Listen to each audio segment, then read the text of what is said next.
So, we're going to start this seminar. It's basically a trigonometry, a seminar on trigonometry, on trig. Um, there are a few questions, and the document has been sent in the WhatsApp groups, the Math App WhatsApp groups. So, if you're not in the groups, then the document's going to be sent in the chat. But the link to the groups will also be sent within the chat. So, if you're an S5, there's an S5 group, and if you're an S6, there's an S6 group. So this is the first question. And it it wants us to find two things. It wants us to show two things actually. Show that tan theta is a half and the tan of 3 theta plus 5 beta is negative 4 out of 3. So we're going to use the information given to us in the question, of course, to be able to find to show these two things.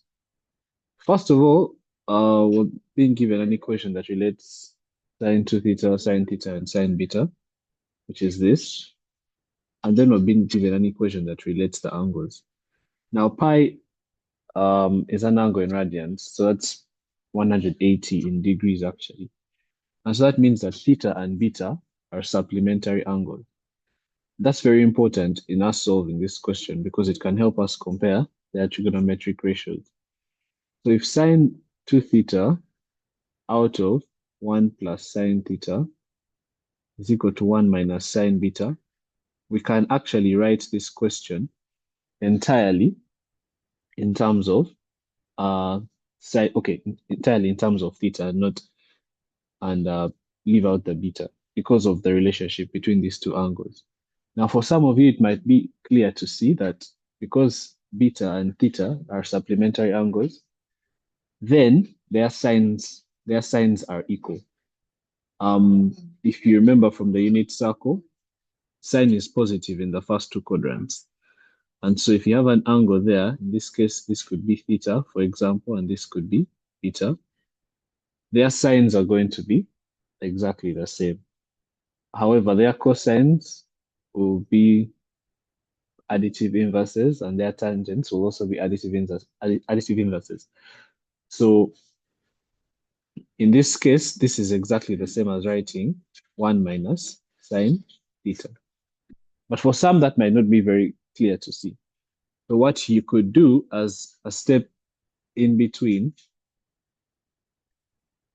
is write it as, okay, this is the same as 1 minus the sine of pi minus theta, because beta is exactly pi minus theta. And then when you expand this, you realize this is 1 minus sine pi cos theta minus cos pi sine theta. But sine pi is 0 and cos pi is negative 1. So you end up with this being 1 minus sine theta, which comes back to exactly what we had said before. So you have sine 2 theta out of 1 plus sine theta is equal to 1 minus sine theta. If you decide to take the 1 plus sine theta to the right by multiplying it on both sides, you end up with something like this. If I expand this using the double angle formula, this is 2 sine theta cos theta. And this, on the other hand, is 1 minus the sine of theta squared. Now, from the trigonometric identities, I know that the Pythagorean identities, I know that this is exactly the cos of theta squared. Now, for the sake of the proof, for the sake of the proof,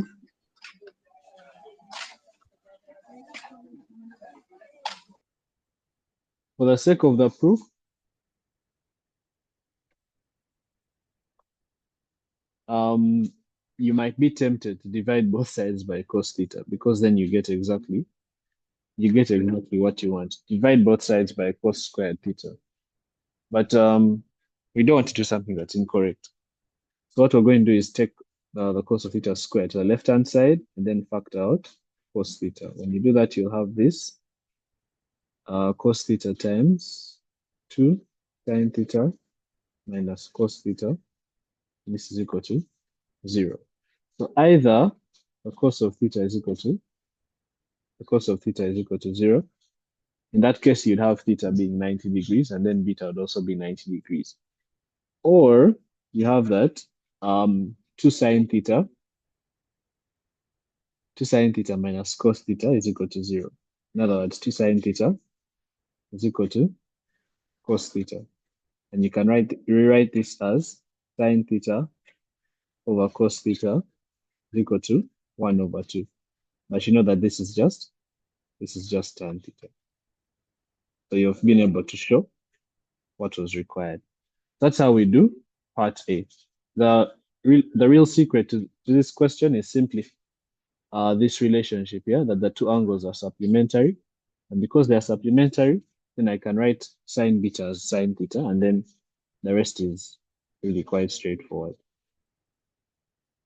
Now for part B, we can be a little clever. So we have tan of 3 theta plus 5 beta. But you could go ahead and expand this using compound angle formula as tan of 3 theta plus tan of 5 beta over 1 minus tan 3 theta tan 5 beta. But you realize that's going to be a lot of work, because then you have to compute what these angles are, and you can't directly tell using the information that we've been given. So what would be smarter would be trying to make this smaller. Yeah, we know that this is the same as 3 theta plus 3 beta plus 2 beta, isn't it? So this is the tan of 3 theta plus beta plus 2 beta. This is the tan of 3 pi plus 2 beta. So now we've reduced it from 3 theta plus 5 beta to just 3 pi plus 2 beta. But what is 3 pi? If you look at a circle, yeah, 3 pi is the angle 540 degrees. So it's one whole revolution and then an extra 180. Yeah. So 3 pi is actually equivalent to pi, because they are at exactly the same spot. So the sine of pi is the same as the sine of 3 pi, cos of pi is the same as cos of 3 pi, tan of pi is the same as tan of 3 pi. So where there is 3 pi, I can actually replace it with just pi. So this will be the same as the tan of pi plus 2 beta. Because anyway, the sine of an angle, the cosine of an angle, the tan of an angle is the same as the sine of that angle plus 2 pi or minus 2 pi plus 2k pi in general, where k is any integer. So as long as you add 2 pi is 360 degrees, or subtract 2 pi, you're not changing anything. So now I've simplified it to the tan of pi plus 2 beta. Now, again, for someone who is very aware of the unit circle, pi is 180 degrees, and you know that tan is positive in these two quadrants, yeah? This one and this one. And so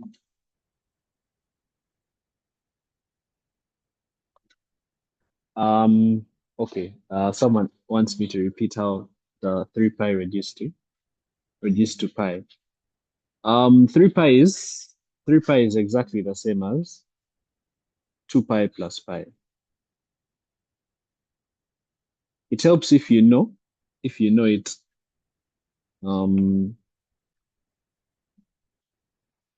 It helps if you know it, that 3 pi is 540 degrees. Yeah, but because this is one angle, and now I'm saying that this angle is the same as 2 pi plus this angle. But 2 pi is 360 degrees. So if I take away that 2 pi, it's going to bring me to the exact same spot. Yeah, because 360 degrees is one whole revolution. So if I remove one whole revolution, it's not going to change what the angle is equivalent to. For example, 90 degrees is equivalent to 450 degrees because it's just one whole revolution, but you add one whole revolution extra. I could add another 360 degrees. I think that's 810 degrees. That's just another whole revolution extra. Or I could subtract. This could be minus 270 degrees. I hope that's clear. Because when you get the sine of this angle is the same as the sine of this angle, sine of this angle, sine of this angle. Same for the cosine, same for the tangent, because they're actually at the exact same spot on the unit circle. So if I remove that 2 pi, it doesn't change. Doesn't change anything. Remember, 2 pi is just 360 degrees. 2 pi is just one whole revolution. So in terms of angles, it's not going to change. It's not going to change anything. And this right here is exactly the tan of 2 beta. If you're aware that, oh, like for tangents, for the tangent trigonometric ratio, when you add 180 to the angle, you actually don't change. You actually don't change the trigonometric ratio. But we can show this using the compound angle formula, because this is the same as tan pi plus tan 2 beta over 1 minus tan pi tan 2 beta. But you realize that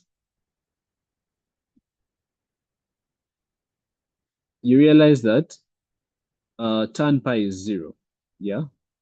So this just leaves us with the tan of 2 beta. So tan pi is 0. So all this expression just boils down to tan 2 beta. All this really just boils down to tan 2 beta. So now we want to show that tan 2 beta is negative 4 out of 3. So where do we go from there? We're going to use the double angle for tan to expand this. So tan 2 beta is 2 tan beta out of 1 minus the tan of beta squared. Yeah. But now what is what is the relationship between theta and beta? Theta and beta are supplementary angles. Sorry if I'm breaking, yeah. Theta and beta are supplementary angles. So that means the tan of beta is going to be the negative tan of theta, based on this relationship here. If theta is in the first quadrant, beta will be in the second quadrant, and the tan there is negative. If it's the other way around, it will still be the negative of the other. So this is going to be 2 times negative tan theta out of 1 minus negative tan of theta, but this is going to be squared. So you realize when you square, it's just going to remain the tan of theta squared. So I'm not going to write this like this. I'm just going to write the tan of theta squared, because when you square it, it remains the same. Now when we substitute here, I'm multiplying. Going to look. When we substitute for tan theta, we're going to have 2 times negative a half, 2 times negative a half out of 1 minus negative a half squared, which is the same as a half squared. Let me just write this negative a half squared. And this gives us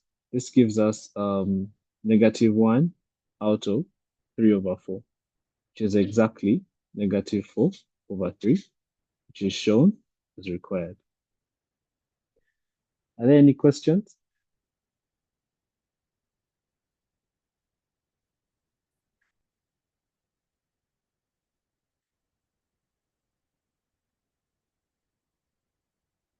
So this question really emphasizes how important it is to know how the different angles are related to each other, how supplementary angles are related to each other, how if you add 180 to one angle, what does it mean for their trigonometric ratios.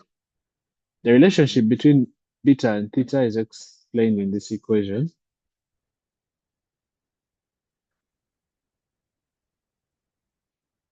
It's right here. It's all right here. Someone's asking about the pi. The pi is right here. And pi in radians, pi is 180 degrees in radians. Ivan, you're asking, could you unmute and clarify? You're asking about the half. The half came from this side. The half came from right here, from what we did in part A.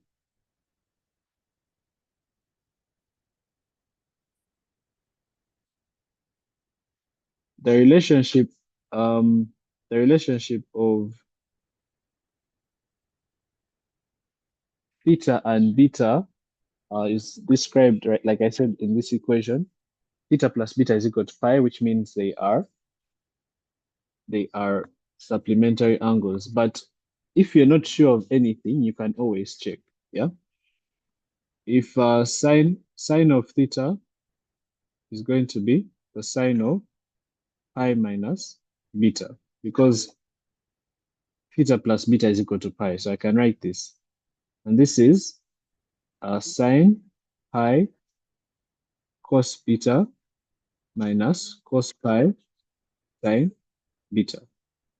When you solve that, you actually realize that you get sine beta. If you check for cos theta, remember pi is 180 degrees. So in your calc, you can just put 180 if it's in degrees, or you can put pi if it's in radians. Cos theta is going to be the cos of pi minus beta. This is compound angle for coses. This is going to be cos pi cos beta plus sine pi sine beta. But cos of pi is -1, so it's going to be negative cos beta. So you can see that for supplementary angles, the cos of theta is going to be the negative cos of beta. And of course, that means that the tan of theta is going to be the negative tan of beta, because tan is sine out of cos. So if one of them is negative, it's going to be negative. And this is exactly what we use when we're solving this part. But these are known things, yeah? Just by looking at their relationship in the what? Just by looking at their relationship in the unit circle, you can already see that one of them has a positive sign, the other has a positive sign. Actually, they'll both have positive signs. But if one of them has a positive cos, they'll have the negative of that. And for the tangent, it will also be the negative of the other. Unless unless both those angles are 90 degrees. That's one thing this question didn't didn't avoid. But unless those angles are both 90 degrees, then all this is true. But those angles could actually be 90 degrees if this is true. And then all this wouldn't hold. But there's that condition that's unfortunately been left out, that both those angles should not be 90 degrees. Okay. I hope at this point we can move on to the next question. Yeah, I'll just summarize what we've done. Part A, replace sine beta with sine theta, and then solve. Part B, we reduce that large angle 3 theta plus 5 beta. We reduce 3 theta plus 5 theta to 2 beta, right? By taking away 2 pi from the angle, first of all, by introducing pi, substituting for theta plus beta with pi, and then taking away 2 pi because that's just removing one revolution. We'll come back to the same spot. And then when you expand using the compound angle for tan, you end up with this being just tan of 2 beta. Now, the point of tan 2 beta, we use the double angle formula. So for tan, which is 2 tan beta minus tan of beta squared. But like I said, we have this relationship between the tan of theta and tan of beta.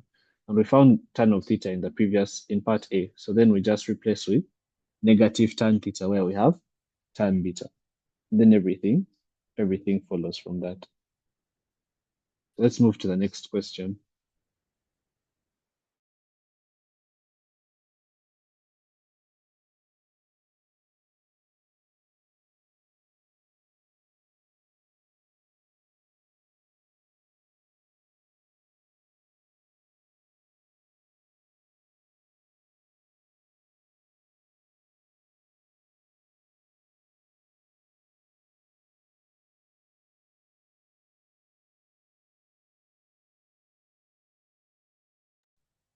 Morning, guys.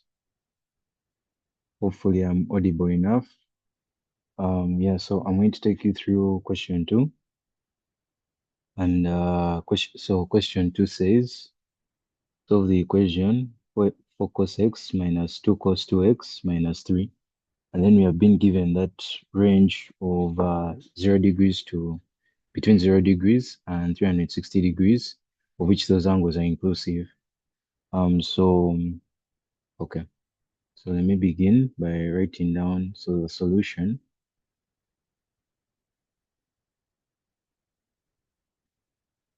If I'm not audible or if I'm breaking, you can let me know and I adjust. I have 4 cos x minus 2 cos 2x minus 3 is equal to 0. Yeah, that's the question. So what I'm going to do is that I realize that this angle cos x is different from 2 cos x, but I can break down 2 cos x, whereby I know that okay, but actually, because this is section A where I don't have a lot of time, this is very unnecessary. Just go straight to the point. Focus x minus 2 into 2 cos squared x minus 1 minus 3 is equal to 0. Just go straight to the point. Now this there is the cos 2x. So this becomes 4 cos x minus 4 cos squared x plus 2 minus 3 is equal to 0. This becomes 4 cos x minus 4 cos squared x minus 1 is equal to 0. So what I'm going to do, I want this minus 4 cos squared x to start my equation. And what I'm going to do that is I'm going to take all these terms here, the right-hand side of the equation, such that I get, it's actually, if you look through it, it's actually changing the sign. Like just come and say negative 4 cos x. You just change what you're seeing, plus 4 cos squared x without taking things on the right-hand side. Just change the sign. Because this is 0, it's neutral. Yeah, then after changing the sign, you just rearrange. Focus. Okay. Now changing the sign means that you took what was necessary to the opposite side, and you took what had to remain on that side remained that side. Something of that case. That's what the changing of sign thing means. Then yeah, plus 1 is equal to 0. That's what we have. So this is a quadratic, of course, and the way we solve this, like you guys know, is that this is a very important statement, let cos x equal to y. 4y squared minus 4y plus 1 is equal to 0. Now, there are so many methods you can solve this quadratic. I don't know if any of you guys know a method called the factor tree method. For me, it's my best method because that method is so easy. So all I have to do, this is a 1, so I put 1 here, 1 there. And then which numbers give me minus 4 in this factor? Sorry, in this term. So I can have 2y and 2y. Yeah. Such that, but remember this is a minus, so I put a minus here and a minus here. Yeah. So maybe someone is asking me, what have I exactly done? The factor tree method is a shorthand of the factorization method. It's a shorthand whereby what I did now, you see this term here, this independent term, the one. What you do, you get factors for it and you place them here, like I've done 1 and 1, because 1 by 1 is those are factors of 1. That's what you do. Then also this term here, this 4y squared, you also break it down into factors, like I've done 2y, 2y. Then what you do, now for the 1, you get factors that if you multiply them, they should give you back to 1. I can repeat that. You get factors of this 1 that when you multiply them again, you get back this 1.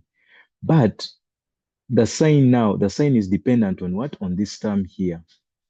This term here. You have to get factors of one that when you multiply them, first and foremost, they give you one. Second of all, when you add them, they should be able to give you this middle term. That's why I have a -1 and a -1.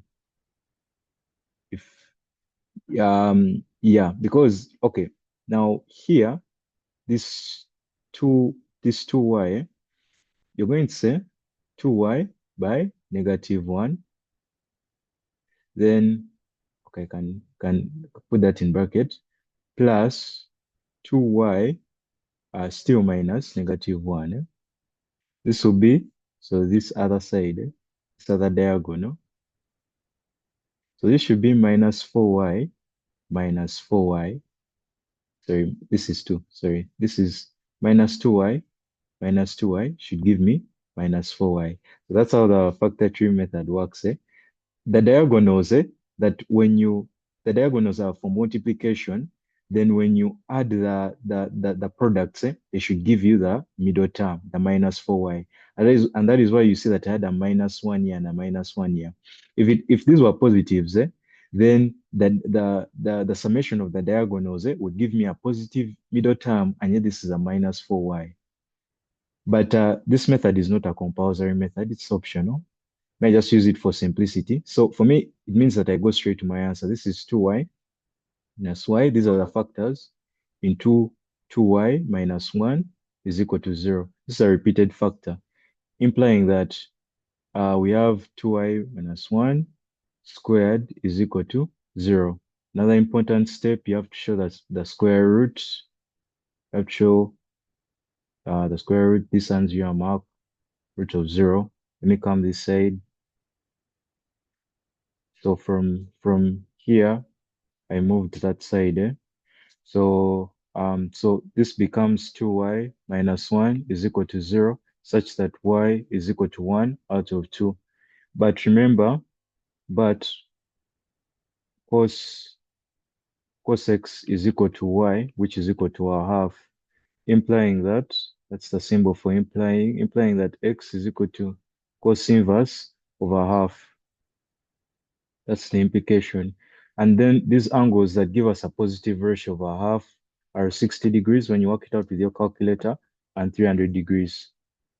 Or pi, no, sorry, no. I'm not going to take it to radians because our what? Our range is in degrees. If they wanted our answer in radians, this would have been 0 without the degree sign, less than or equal to x, less than or equal to 2 pi. But since this is the range, our answer should be in deg. And I think I've been able to answer the question at that point. Yes. Yep. That should be it, according to my solution in the book. Yeah. Any questions for me, or that's okay? Oh, okay.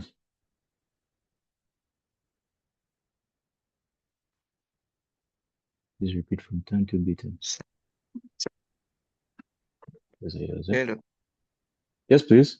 I was asking, sir. Yes, please. Now, in that case, am I supposed to work out that question minus rating?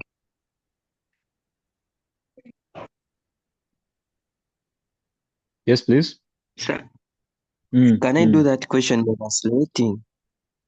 Minus letting, Yeah, you can. By the way, Yes. I should have also pointed that out. At this step, yeah.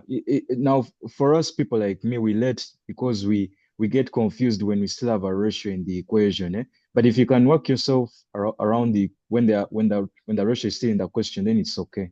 It's okay. It's very okay. It's not a must. Okay, thank you, sir. Chaka, you have your hand raised. Yes.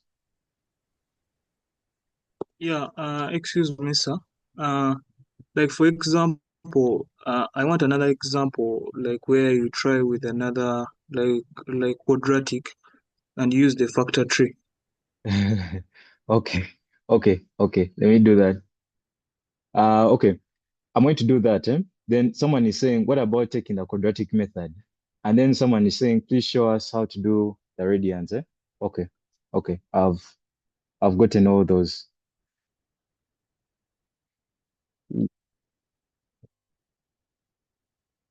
Just pray it wasn't. Yeah. Okay, so someone wants me to take them through factor tree method. Let me first answer the person of the quadratic before I forget. At this step, you can use any method you want to solve the quadratic, any method.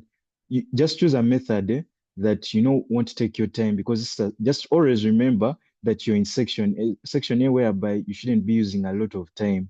So get that method that won't consume a lot of your time, and a method that you understand well. Don't put yourself on some hard method. Now, like for me, computing a square may be difficult for me here, seeing that I even have trig functions. So that's why I got the factor trig. Just get that method, saves your time, and one that you understand well.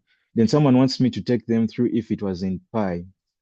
If it was, sorry, if it were working in radians, eh? Okay, so the range is 0 degrees less than or equal to x less than or equal to 360 degrees, eh?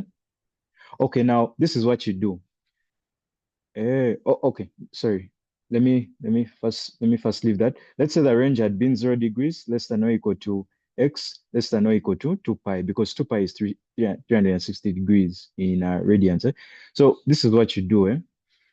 You can work out everything in degrees. You can work out everything in degrees. Actually, you won't even have to state that you're working in degrees, because the angle itself that you're trying to find is what? Is an unknown.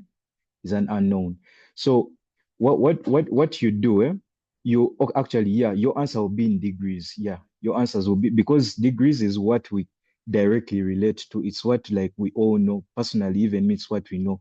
So automatically, when I get my answers in X, when I get the cos inverse over half, automatically I put my answer in 60 degrees and 300 degrees, because that's what I can directly relate to. So because the range will be in radians, then you will just have to now convert those degrees to radians. And so the important question now would be how I can do that, because your answers of 60 degrees and 300 degrees would be correct, only that they don't want you to present your answer in degrees. So let's do the conversion. So the conversion to radians or circular measure is 60 degrees over 180 degrees times pi. This should be, if I reduce, now because pi is an irrational number, meaning that we cannot directly tie it to any value, it means that it can remain in your answer. And they actually want your answer to have the pi, because like like I've explained, pi is a very big number, so we can't directly give it any value. So we can just reduce the 60 degrees and 180 degrees. That becomes that should be a third. Yes, that should be a third pi, which translates to pi over 3. Then you put rad. Rad is a short form. If you want it in full form, then you have to put radians. Don't put S here, just put rad. If you put S, you're going to get 0 for the accuracy. It's just pi over 3 rad. So that's the conversion. Let's also convert the 300. You said 300. It's always out of 100 degrees. Then times pi. This should be, let me calc that.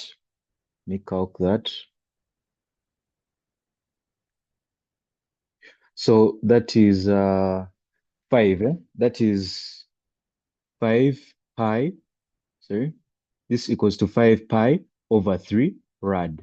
Never forget rad. So that's the conversion. In case you're wondering how you can convert back, converting back is 180 degrees out of pi, then times this, for example, 5 out of 3 pi. You see how we go back to the 300 degrees? That's the conversion if you're going back to degrees. It's 180 divided by pi times whatever is in radians. That's how you go back to degrees. So I've answered, I hope I've answered those two people. Then now focus here on the right-hand side, top right-hand side. Someone wants an example with a factor tree method, another example. I'm not really good at faking equations, but I'm not good at faking equations, but what I'm going to do to save time, because there are other questions that have to be dealt with, I'm just going to repeat what I was meaning, but this time I'm going to give an elaborate description. I'm going to try as much as possible. Yeah, so it is 4y squared minus please bear with me. I would want to get another example, but unless if you have a quadratic with you, but I don't really have one, so I'm just going to, hey, but okay, there is this one of Smania x squared. Is it 5x? 5x plus 6. Let me just calc that very quickly and see. Anyway, to save time, I'm just going to see if it will work out. This one is a common quadratic that usually has roots of Smania 2 and 1 negative 3 somewhere. So let me work out this quickly. So now what we have is x squared minus 5x plus 6. Guys, I'm so sorry for rushing. It's just that there are other questions on this paper that need to be answered, but I'm going to try to be as elaborate as possible. So we have 6. So this is what I said. Let me call this the left-hand side and this the right-hand side. Now, the left-hand side where I am here has factors for the what? For this term, for the first term in the quadratic. The left side has factors for the first term in the quadratic. The right side of this tree has factors for the third term of the quadratic, which is the 6. So left side, we have the factors of x squared. Right side, we have the factors for the 6. Then we proceed. Now, on the right-hand side, I'm going to get any factors of 6. I can get 1 and 6. I can get 2 and 3. But bear in mind that later on, these factors should what give us the middle term. So for example, if I get 2 and 3, I could have chosen 1 and 6, but you keep on judging. Here I get 2 and 3 for the factors of 6. Now, automatically, obviously, here the factors for x squared are x and x automatically. Those are the factors because x by x is x squared. Yeah. So now what we are going to do, we are going to get products for the diagonals. We are going to get products for that diagonal. I'm also going to get products for that diagonal. Now, the sum of those products, let's say product 1 plus product 2, should give me what? Should give me negative 5x, which is the third term. That's how this factor tree method works. And right now, when I look, I have 2 by 3. Yes, they give me 6. But if I get 3x, that is multiplying along the diagonals, plus 2x, I'm going to get positive 5x. But is that the middle term? No, the middle term is negative 5x. Implying that I have to now modify the signs. If these are the right factors to use for the third term, then I have to just modify the signs to get my middle term as negative 5x. So what do? I can make this a -2 and a -3. But keep in mind that when you multiply -2 and -3 as factors, they should give you back positive 6, of which they do. Then I go around the diagonals. Negative 3 by x is negative 3x plus x by negative 2 is minus 2x. What is the summation? The summation is giving me minus 5x, which is the third term. Now, if things are like that, if those conditions are all met, then what you do, you now go across. You go across like this. So this becomes x minus 2. That becomes your first factor. Then you go across again like this. X minus 3 becomes your other factor. Remember, this was a quadratic, so you equate that to 0. So that's how the method works. Get factors on the left-hand side for the first term, factors on the right-hand side for the third term. Then the summation of the diagonals should add up to the middle term, and then you go across to get the factors. The good thing is that this is being recorded, so you can just you'll be able to rewind my words, but hopefully maybe you get an idea of how the factor tree method works. It's simple because it's a shorthand for the factor method, so for the factorization method where you have to break down what, not, and what. So yeah, that's it. Seeing things in the chat. Okay, let me go to the chat. Let me go to the chat.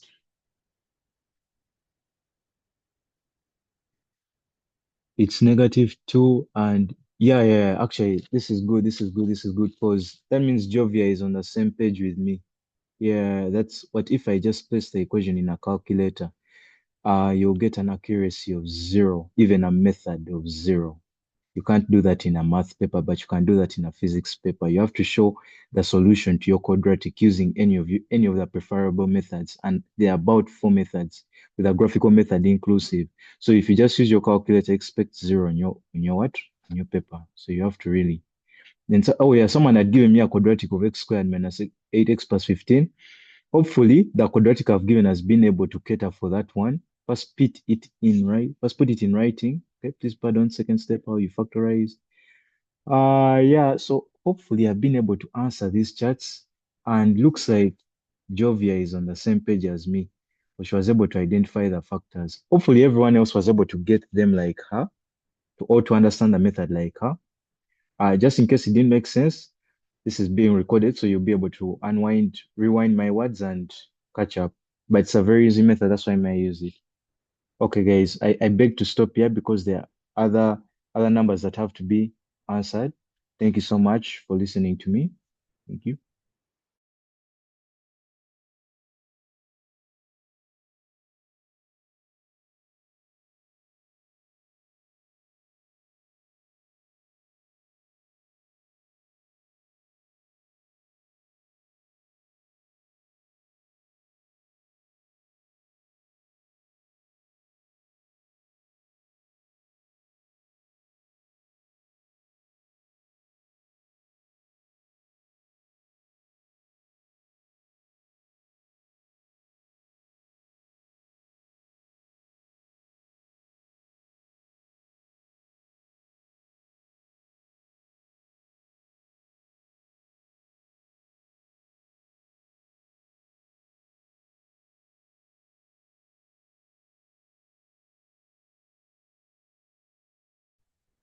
Can you hear me?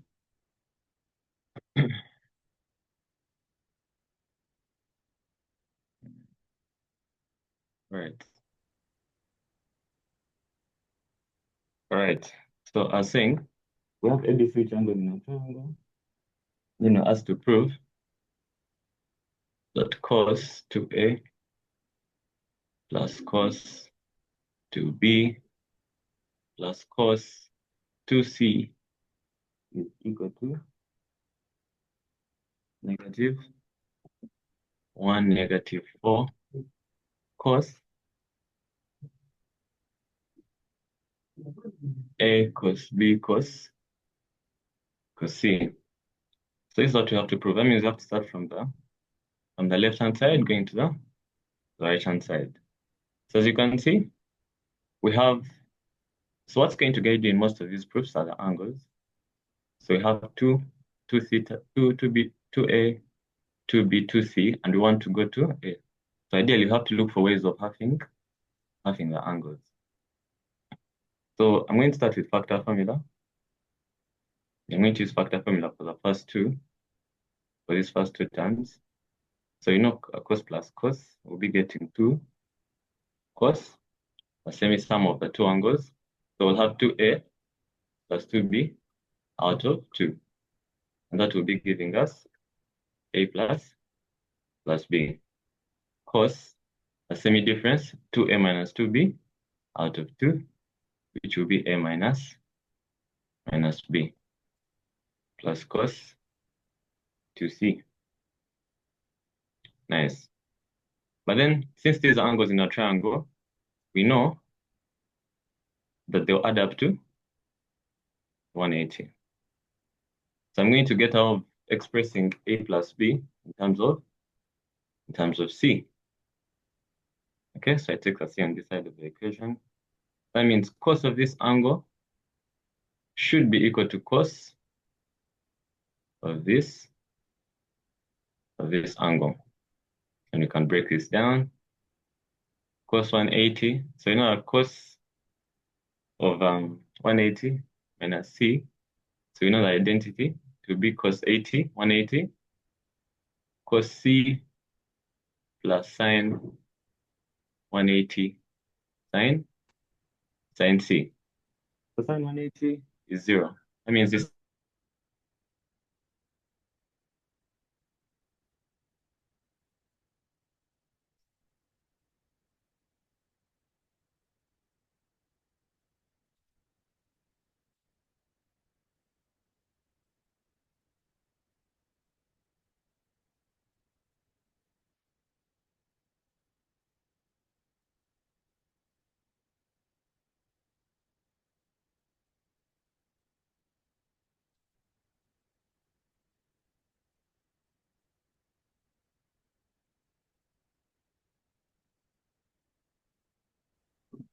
So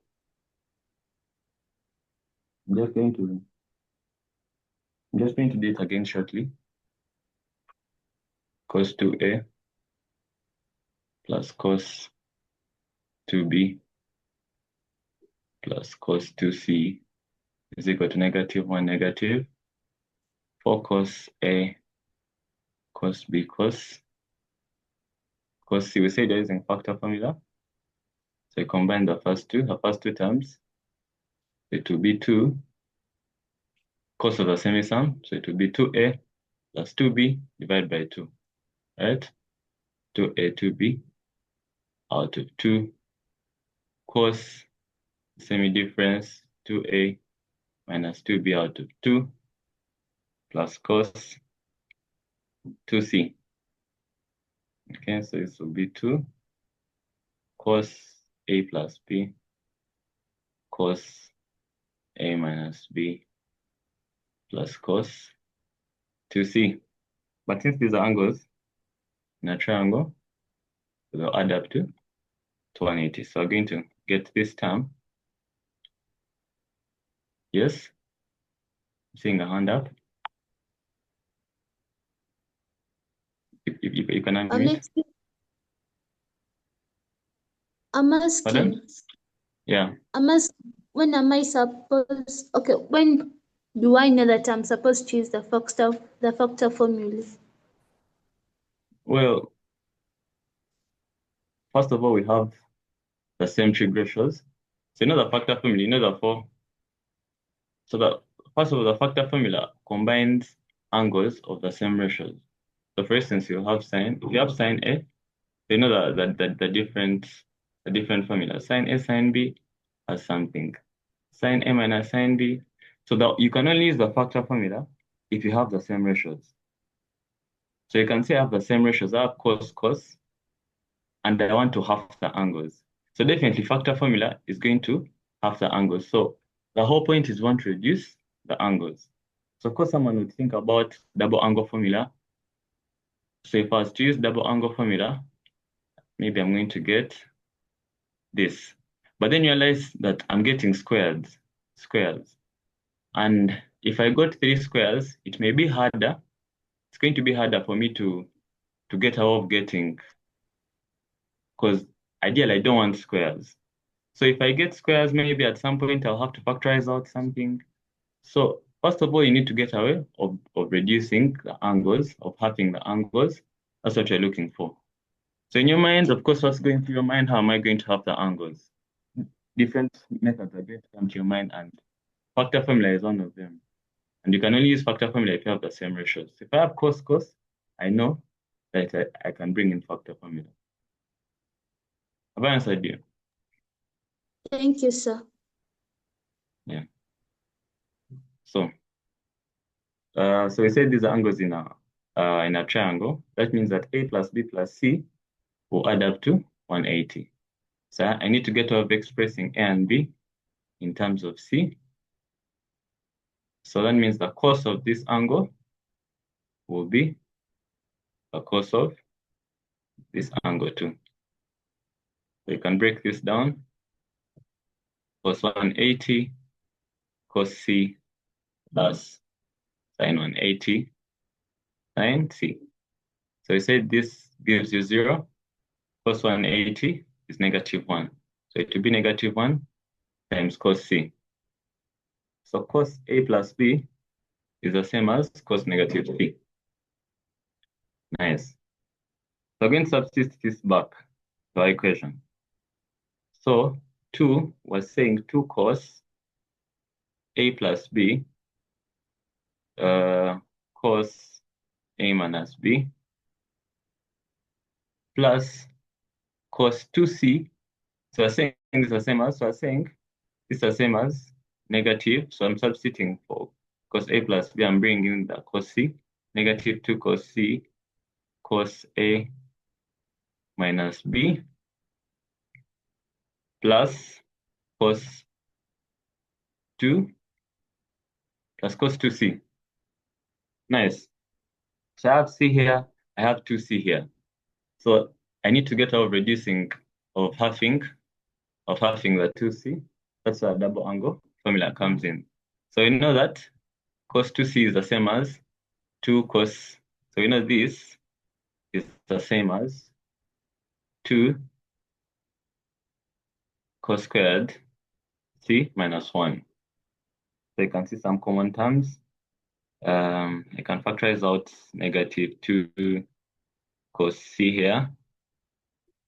So here I remain with cos a minus b minus cos c minus 1. Nice. So if I check back what I'm trying to prove, at least I'm somewhere. I've got cos c, and at least I have a 2. So I need to get out of getting a and b. To get out of getting a and b. So I have a and b here. That's nice. I have c here. The question is there a way I can convert the c into a and b? Yes, there is a way, using this same relationship. So we can see that c is the same as 180 minus a plus b. So cos of this angle will be cos of this angle too. Minus a plus b. So we do the same thing. This will be cos 180 cos a plus b plus sine 180 sin a plus b. Then 180 is 0, cos 180 is negative 1. We get that. Okay, so you can substitute this back here. So that means negative. So if I substitute it back in this equation, I'm going to have 2 cos c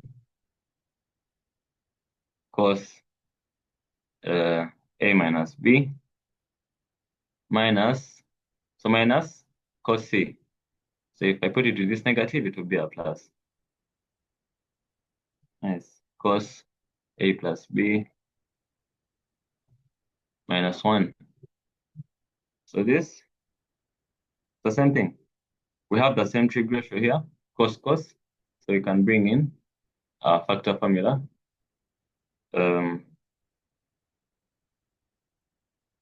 2 cos, so a plus b, a minus b plus a plus b, then divide by 2.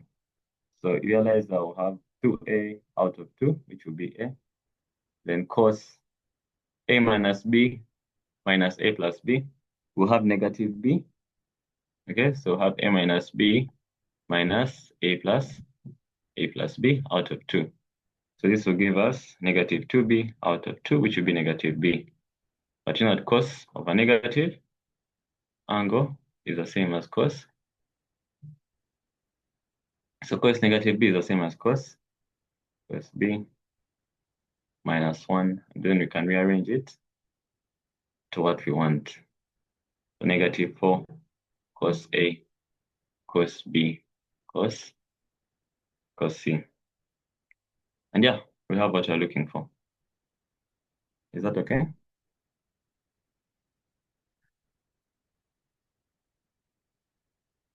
Any questions from that?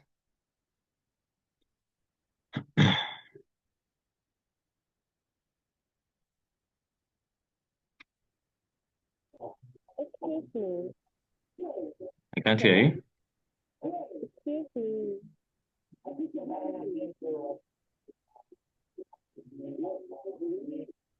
Jonathan, are you saying something?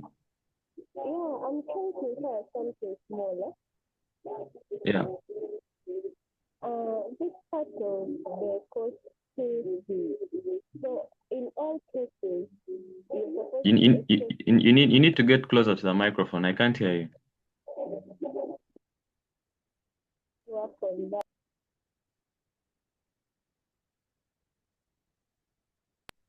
I'm like, Yeah, I can now hear you. this part of the cost to C. Is it always that you have to express it in terms of half angle? The part of cos? Cost to C. Because that is where I was lost. Cos again? Cos? The cost to C part. Oh, right, You already from expressed it in terms of squared. hey, for this, right? You're talking about this. All right, I'm assuming you're talking about how we're coming from.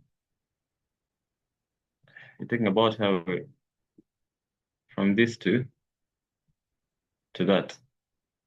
So, let me see. So from my equations, you can see we had 2 cos C, and here we had cos 2c. So of course, I told you that angles are always going to guide you. So here you have C, here you have 2C. So you're going to get away of moving from 2C here to halving it to C. And there you have to use the double angle formulas. So you have to think about the formulas that are going to give you C. So I'll have this formula. Maybe I can also have this. What else?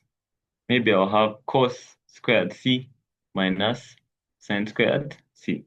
So you're going to look for the formula that is going to give you what you want. You look for, there are many formulas, but you have to use the one that will get you closest, that will get you to your answer fastest. You could use this, maybe you can choose to use this, but you're going to take a longer route. That's why I brought in, that's why I used this formula, this double angle formula, so that I could factorize out cos C and then continue what I need.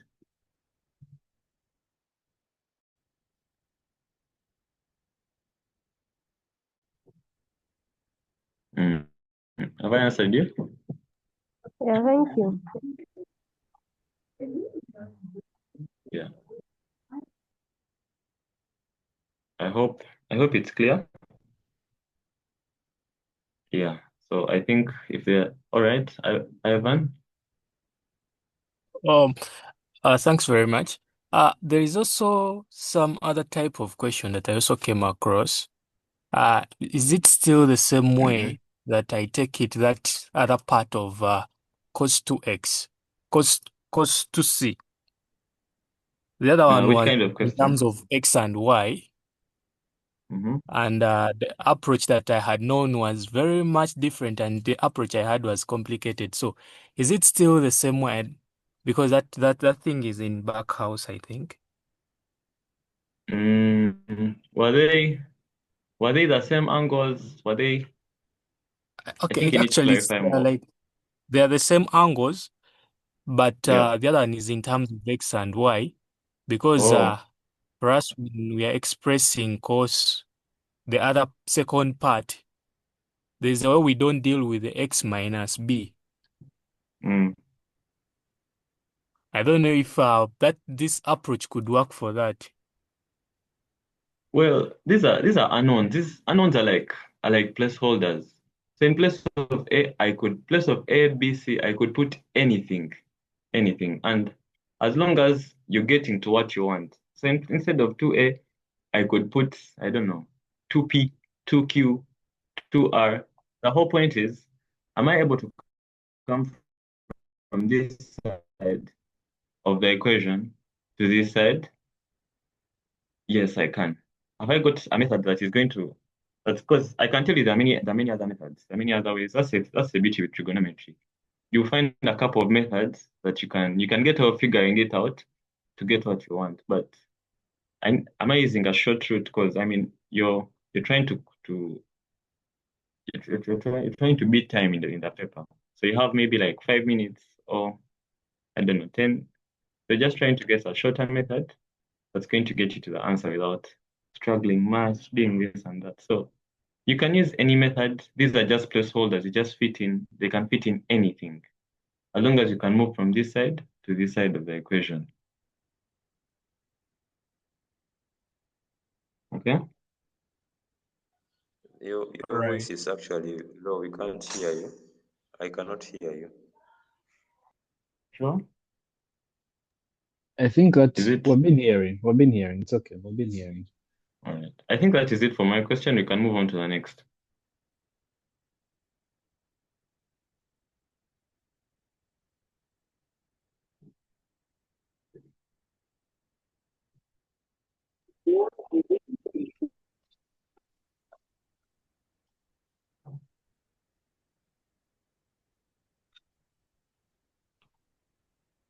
Hello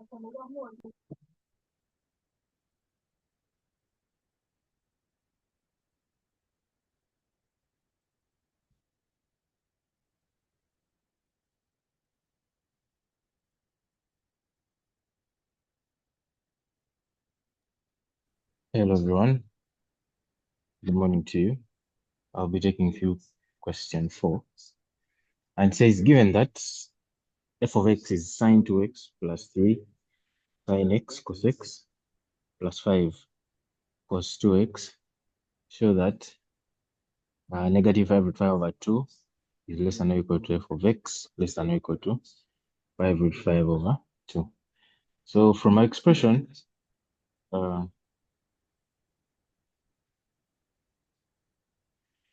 the expression, we see that the maximum is 5 root 5 over 2, yeah? And the minimum is negative 5 root 5 over 2.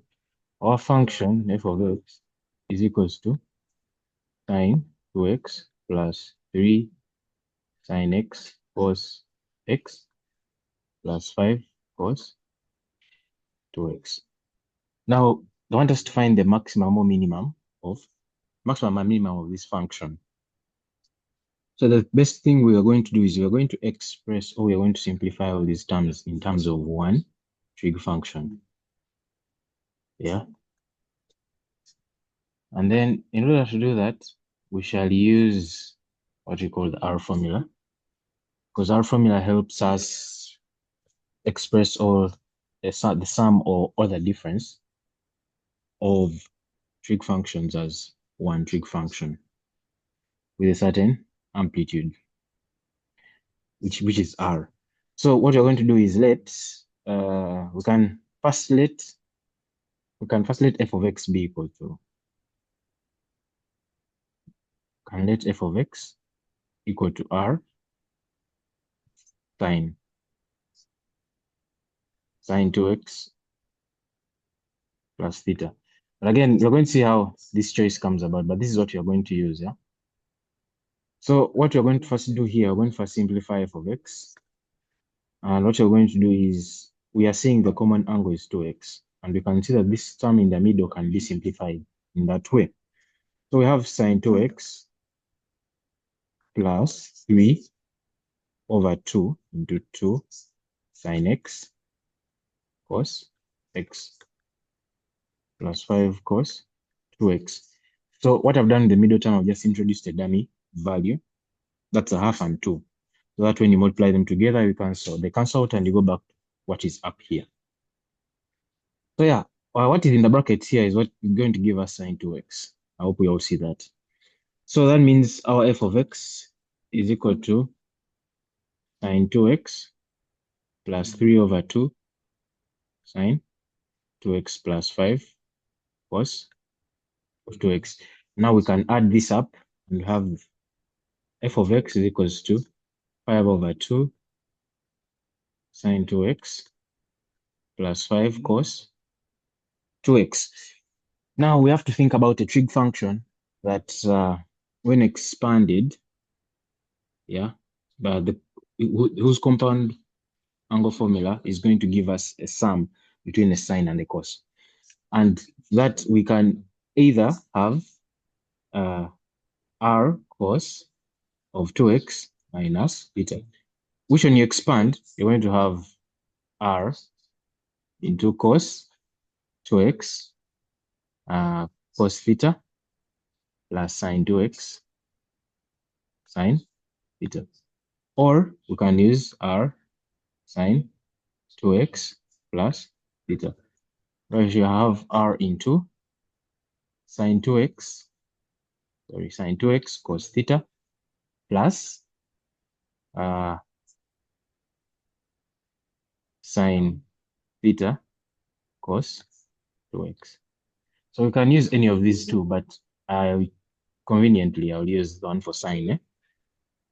Now, in doing that, as I said, we shall use that step there. Let f of x equal to r sine 2x plus theta, which is equal to r sine 2x cos theta plus r sine theta cos 2x. Allow me to just rearrange this term here. Yeah?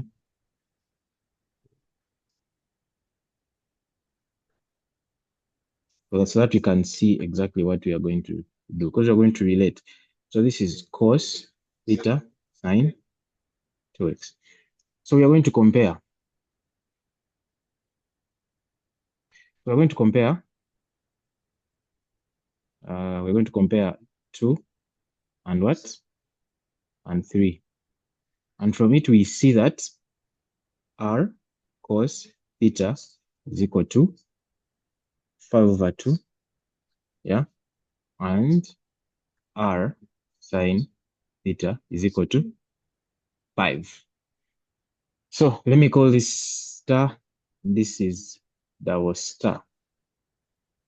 So from this, we are going to find the value of r and value of theta, because now we have assumed our function f of x from this step here. We have assumed f of x to be a function of r and theta with the angle 2x. So we are going to find r and we are going to find theta, because 2x is the unknown anyway, but r and theta can be found through these two equations right here. So, but the question wants the maximum and minimum values, and also we should note that if now the function is in this form, let me write this side. If we have f of x is equals to r sine 2x plus theta, if it's in this form, then we know that the maximum happens when sine is 1.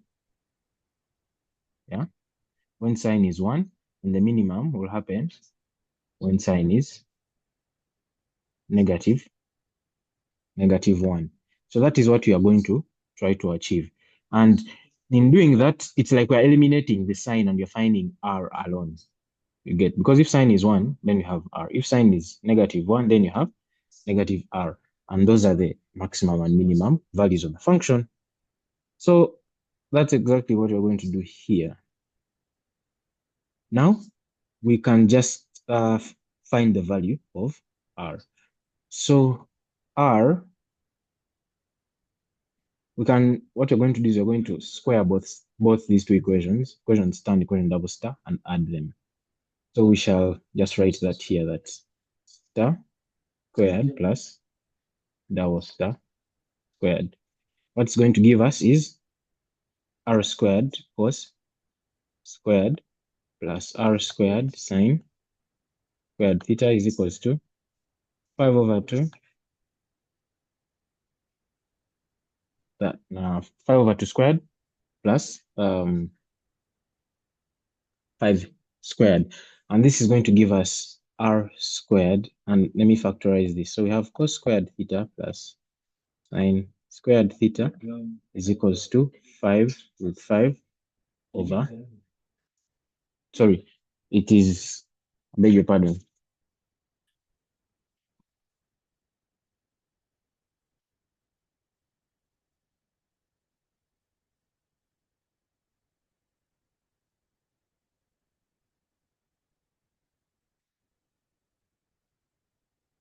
So from here we have, sorry about that.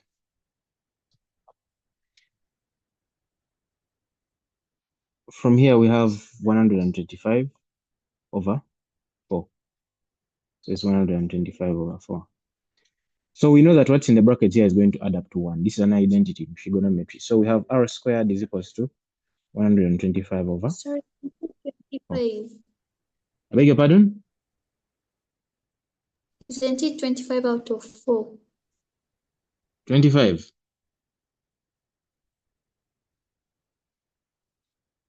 Are you sure? Because that's 2.5 squared plus 5 squared. And that's 125 over 4. We add the 5 squared to it. Yes.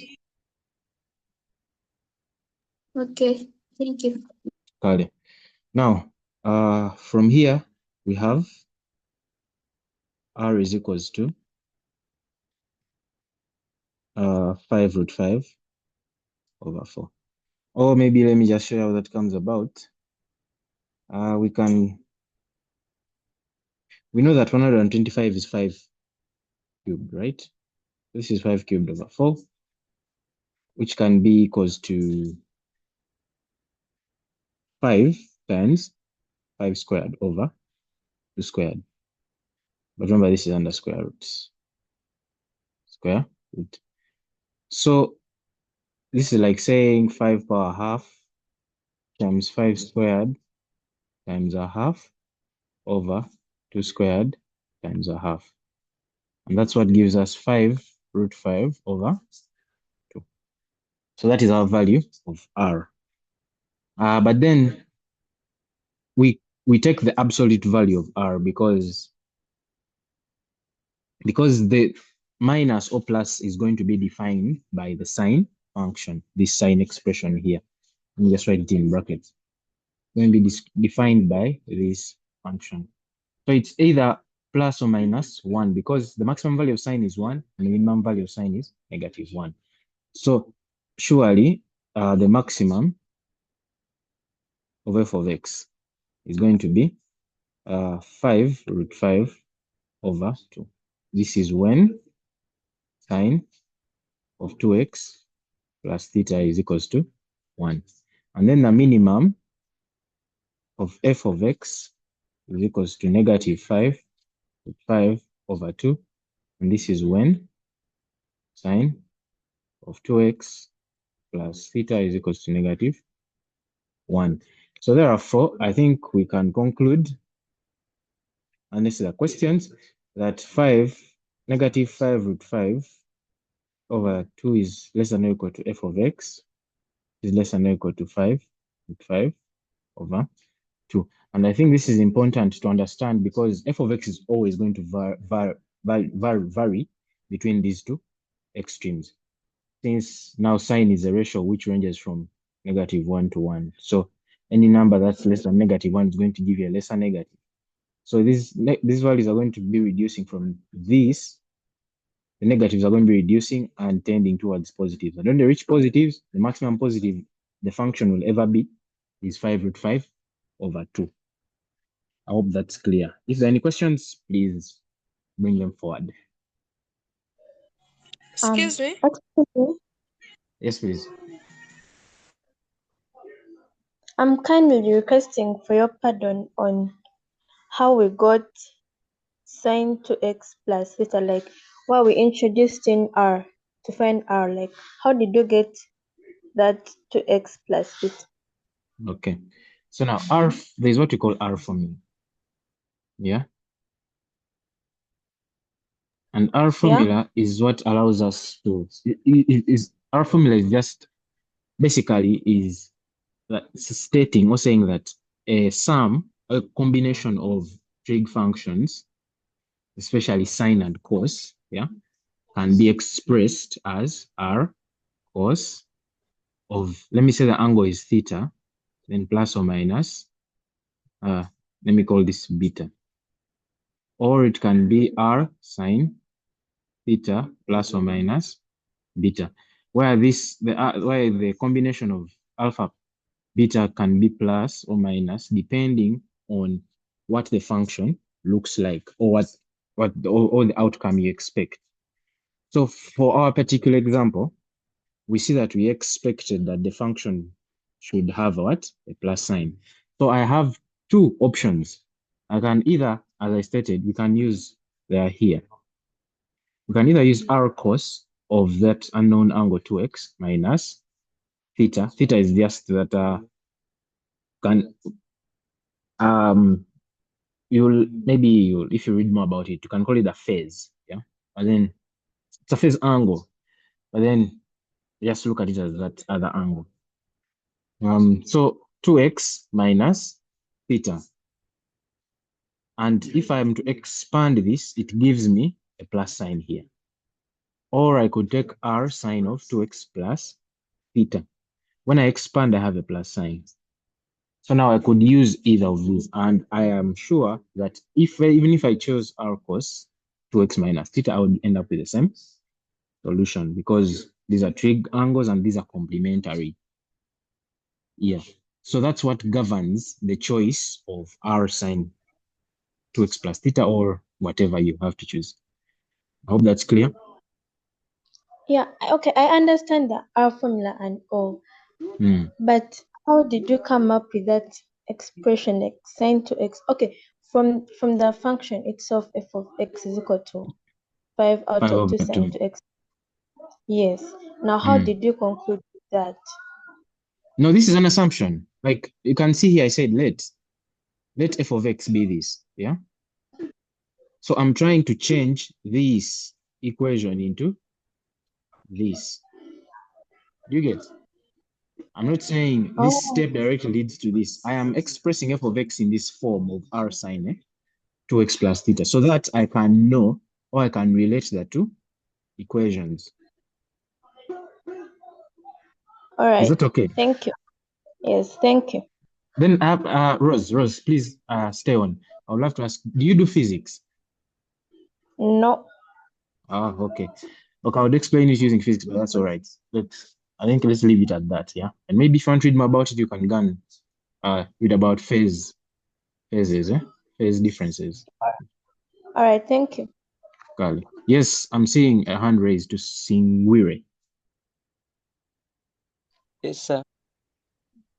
Sir, I was asking, don't we need to find that angle? Or it No, you has don't no need to. problem when you leave it in that way? Have you seen what the question is asking for? Yes. What is it asking for? Just kidding. It's like finding the ranges where that expression fails. Exactly. And if you're finding ranges, do you think we really need the angle here? We don't need it. Yeah, we don't need it. And as I explained here in the last steps here in purple, we see that we get what? Mm. The value of r. But then I also went ahead to state the maximum and minimum. And I stated that it is maximum when sine of any angle is 1, and it's minimum when the sine of the angle is Yeah. what? -1. So I don't really need to Negative. find the angle because I've already found the limits or the extremes. Now the other thing I was like, is it right when someone finds the magnitude of the coefficients of the cos and the sine? What do you mean by that? Like when you look at that equation of 5 over 2 sine 2x plus 5 cos 2x, Yeah. is it right when someone uses r, like says r equals to the square root of 5 over 2, the whole of it squared, plus 5 squared? Okay, I get what you're saying. I get what you're saying. And I think that's very ahead. Are you trying to say that are you trying to say that R would be,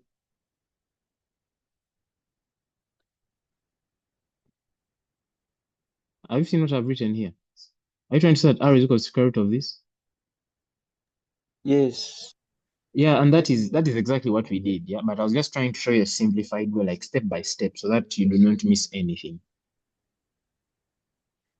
Oh, is it recommended, sir? The approach you're proposing, Yes. it is recommended if you're doing a long question. If you're doing a short question, you also think about where you're going to get marks. Yeah. So so what we have done here, what I have done would show you the person marking you or the person whom you're presenting this question that you understand what you're doing. Though if it's a long question and just like let's say this question 4 is part of a bigger question, then you can just go ahead with this. Okay, thank you, sir. Kali. Any other questions? Because I would love to hand over to the next presenter.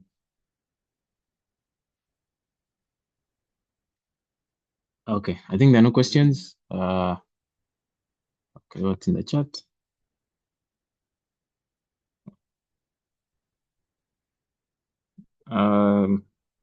Anything in the chat?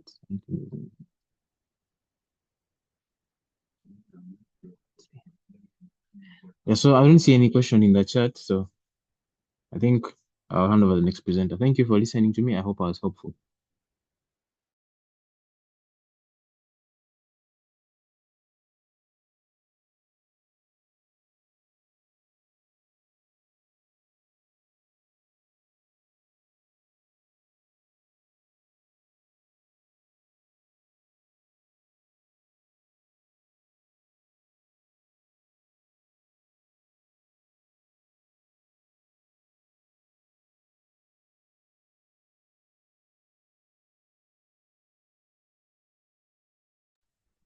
Yeah, so for the last question, it's really ideal that we use a plus because of the plus that's within the question, the plus that's right here.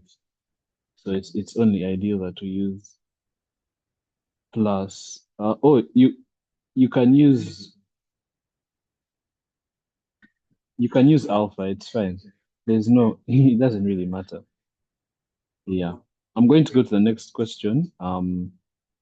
But solutions of these will be shared, so you can follow through. And if there is more clarity that's needed, you can always ask in the groups. Yeah. So for question 5, this is the question. We're supposed to show that m squared minus n squared is 4 times the square root of mn. Yeah, so ideally, when you're asked to show something, you want to start from the left-hand side, going to the right-hand side. Ideally, it's not compulsory, but that's how ideally you should do it. So we're going to start with that. This is m squared minus n squared. To simplify your work, you can see that this is a difference of 2 squares. So I can write this as m minus n and m plus n. Now you can see that m minus n, when you subtract them, I hope you can see that when you subtract them, the tan theta is going to disappear, but you end up with 2 sine theta, because you have sine theta minus sine theta. And then when you're adding them, the sine theta is going to disappear because you're adding a positive to a negative, and then we shall have 2 tan theta. So this actually is 4 tan theta sine 4 tan theta sine theta. Now there's a square root on the right-hand side, so you might want to introduce that. We have the 4, so that's good. So you can see that this is the tan of theta squared and the sine of theta squared. When you're doing proofs or you're showing different things, you want to look at the left-hand side and the right-hand side at the same time, where you're coming from and where you're going. You realize we got the 4 that we needed, so we have to show that the remaining thing is equal to root mn. And we have tan theta sine theta, so we can introduce the square root and then square the things which are inside. Now we have to show that that is actually equal to mn, right? So on the side, you want to be like, okay, what does mn look like? Mn is actually tan theta plus sine theta times tan theta minus sine theta. And this is a difference of 2 squares. So this is the tan of theta squared minus the sine of theta squared. Okay, so we have to show that the tan of theta squared times the sine of theta squared is equal to tan of theta squared minus sine of theta squared. This is not very easily this. Like you might even think the question has a mistake. Like, oh, maybe they left out the minus. The two are actually equal. And we're going to prove it in a simple way using the trigonometric identity for the Pythagorean identity for sine of theta squared, because we know that this is the same as 1 minus the cosine of theta squared. Why am I introducing that? You see that there's a minus here which we want to bring about. So that's what we're going to use. So this is 4 times the square root of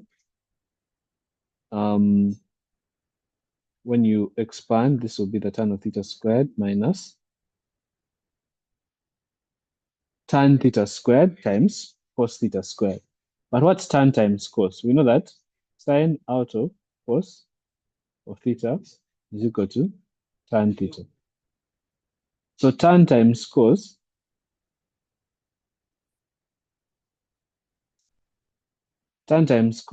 is actually sine. So this is going to be the sine of theta squared. So we've shown that this is actually what we want it to be, because now we can just say this is okay. the tan of theta plus sine theta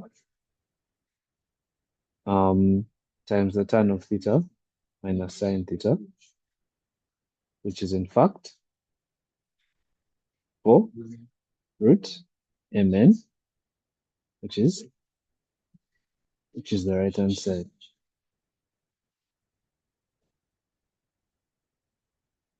And this is the proof. Any questions?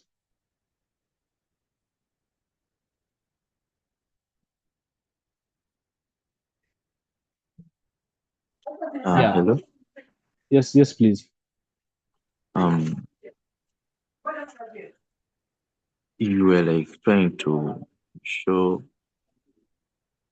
m squared minus n squared equals to 4 square root mn, and True. I got a little bit lost when you here 4 square root tan squared theta sine squared theta. This step. Yes. Okay. Thank you, John Baptist. Flavia, you also have a question? I want to handle them at once. Flavia? How did the 4 root tan squared theta sine squared theta originate from the 4 tan theta sine theta? That part is confusing me. Same question. Okay, you can lower your hand, Flavia. So, what we basically want is to show that the left hand side is equal to the right hand side, right? Now, when you reach this stage of the proof, right? You keep having your right hand side in mind. You want to show that this is actually equal to 4 times the square root of mn. Now, the 4 is there, right? The 4 is there. So we're like, okay, the 4 is there. Nice. How about the square root? Now, because the square root isn't there, we introduce it over the rest of the terms. Because as you can see, it's only the 4 outside the square root. Everything else is under the square root. So I know that x is equal to the square root of x squared, isn't it? So I square everything and then put it under the square root. I'm not changing anything. I hope that answers your question. The reason we are motivated to do that is because we are seeing where we're going. We're looking at the right-hand side, which is what we want to show. Otherwise, there is no reason for me to introduce the square root and then square everything under it. But the reason we are doing that is because we're motivated by what the right-hand side looks like. I hope you can appreciate that these two things are actually equal.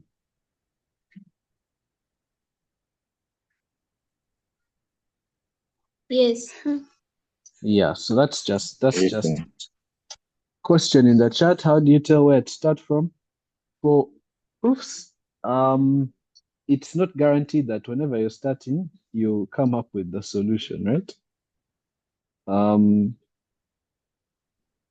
It's not guaranteed that whenever you're starting, you come up with the solution. So you start anywhere. For sure, that I recommend start from the left, go to the right. And also, in general, there's a side with more terms. Start with the side with more terms and move to the side which has less terms. Now you can see that this is just one term, yeah, because it's all multiplied together. But here you have 2 terms. So you see what you can do to those 2 terms, see if you can reduce them to something neat. Yeah. So for proofs in general, there is no formula, there's no start from this side. So some people say start from the side which has more terms. Yeah, but you do proofs more and more, better and better, because your mathematical instinct becomes better and better the more mathematics that you do. Yeah, because no one is going to teach you how to introduce a square root and then square the things inside. You're only doing that because you're looking at the right hand side and you're seeing where you're going. You might find someone has a way to work from the right hand side going back to the left hand side. So there is no formula per se for how you know where to start and whatnot. You just try to look at the different terms and what you've been given and see what you can easily take to the other term. Someone asked a question about how the m squared minus n squared became 2 sine theta and 2 tan theta. I would suggest you just try to work out these additions, these operations here. Try to subtract the 2 and try to add the 2. You'll see that it comes out. You'll see that it comes out very, very easily. How did someone's asking, how did this become this? That's a trigonometric. That's the Pythagorean identity. We know that sine of theta squared plus cos of theta squared is equal to 1. Yeah? So you can replace the sine of theta squared with 1 minus cos of theta squared. The reason why we did that was we came on the side, you see? You come on the side and see what the right hand looks like. And then you see how you can make the left-hand side come to that. Because it's not very direct to see how we're going to reach Mn. So another tactic or technique you can use in proofs is you take the left-hand side, show that it's equal to something, and bring the right-hand side, show that it's equal to something, then be able to equate those two things out in the middle. That's also another thing you can do in proofs. You can go from the left directly to the right, right directly to the left, or you can take them both to something else and show that those two things are equal. So we brought Mn to this, so we bring what's inside the brackets, sorry, what's under the square root to this. And then from this, we can, of course, just take it to Mn. Here, we're trying to work backwards to see what expression we should expect.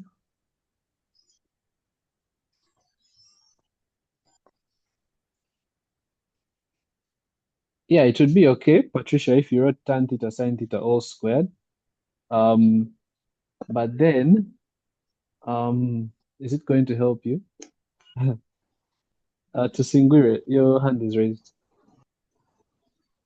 So I'm asking about that case of using the left hand side something and the right hand side something.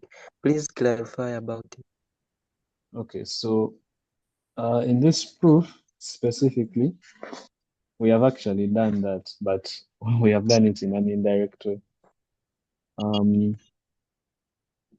We have shown that the left-hand side is equal to, for example, we've shown that the left-hand side is equal to 4 tan theta sine theta, right? Stay in that step. So now we can try to show that the right-hand side is also equal to that. So this is 4 root mn, which is 4 times the square root of mn. You can see that mn is tan squared theta minus sine squared theta, because we have it up there. Now at this point, you're wondering, how can I, how can I maneuver this? Yeah. So you try to because there's a square root and there are squares, you try to factorize, see if you can do away with that square root. Because in your final answer here, there's no square root. And you can see that tan theta exists. So you can say, okay, maybe I can factor out tan theta, maybe I can factor out sine theta. If you factor out tan squared theta, here you'll be left with 1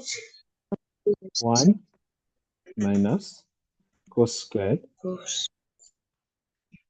1 minus cos squared theta. Yeah.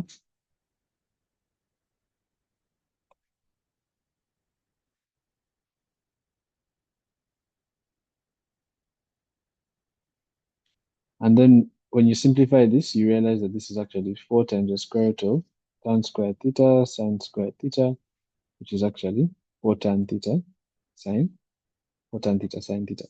So I've shown that the left-hand side is equal to 4 tan theta sine theta. I've shown that the right-hand side is also equal to 4 tan theta sine theta. So I've shown that both those things are equal to 4 tan theta sine theta. So both of them must be equal. Yeah, so some proofs it's easier to do them like that. Just show that it may not be easy for you to go straight away from the left to the right. But if you can make the two sides meet in the middle, then that would also be a successful proof. To Singuri again. Now, sir, are you not penalized for not showing the M and N whatever case? At the end? Yes. Because they wanted us to show m squared minus n squared to be equaling to that. They wanted us to show that those two sides are equal. That's what they wanted us to show. Yes. And if you show that, Oh. if I have A, do you want to show that A is equal to B? If I show that A is equal to C, and B is also equal to C, then I have actually shown that A is equal to B. So even if you stop here, it's obvious that this is true.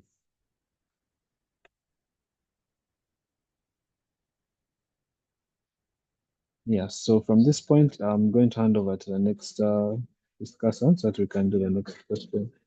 Thank you for listening. Excuse me, Mr. Discussant. Yes, please.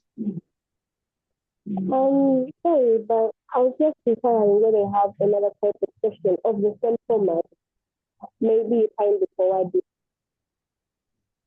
Sorry? If you have, Yes. I'm struggling to hear you. Maybe you could type in the chat and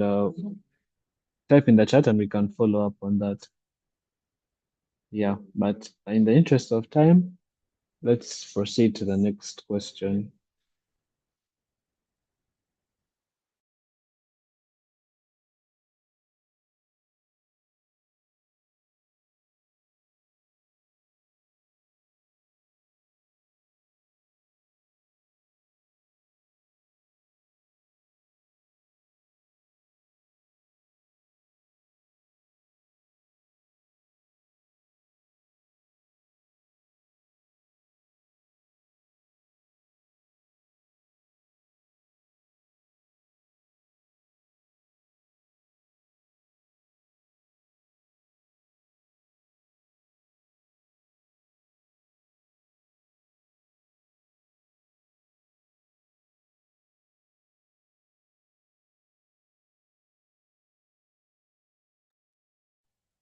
Can everyone hear me?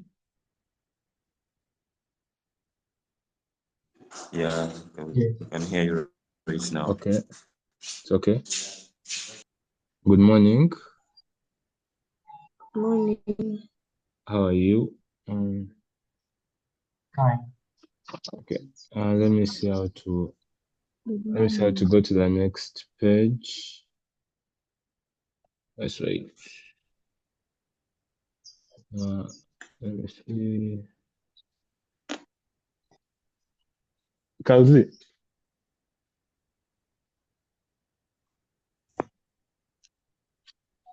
I'm going to the next question.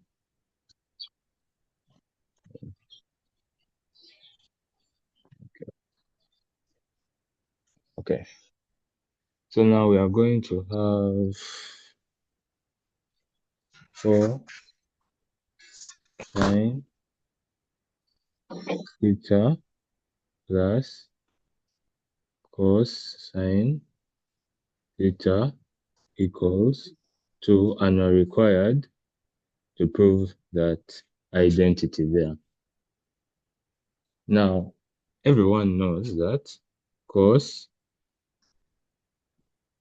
squared theta plus sine squared theta equals 1. Now, if I were to make sine squared theta the subject, we'll have sine squared theta equals 1 minus cos squared theta. Then sine of theta would be the square root of 1 minus cos squared theta. Now, what we are going to do, we are going to substitute for sine theta with the square root of 1 minus cosine squared theta. So we're going to have 4 times the square root of 1 minus cos squared theta plus cos theta equals 2. Then 4 times the square root of 1 minus cos squared theta would be 2 minus cos theta. Now we are going to square both sides. When you square both sides, you're going to have 4 times the square root of 1 minus cos squared theta squared being equals to 2 minus cos theta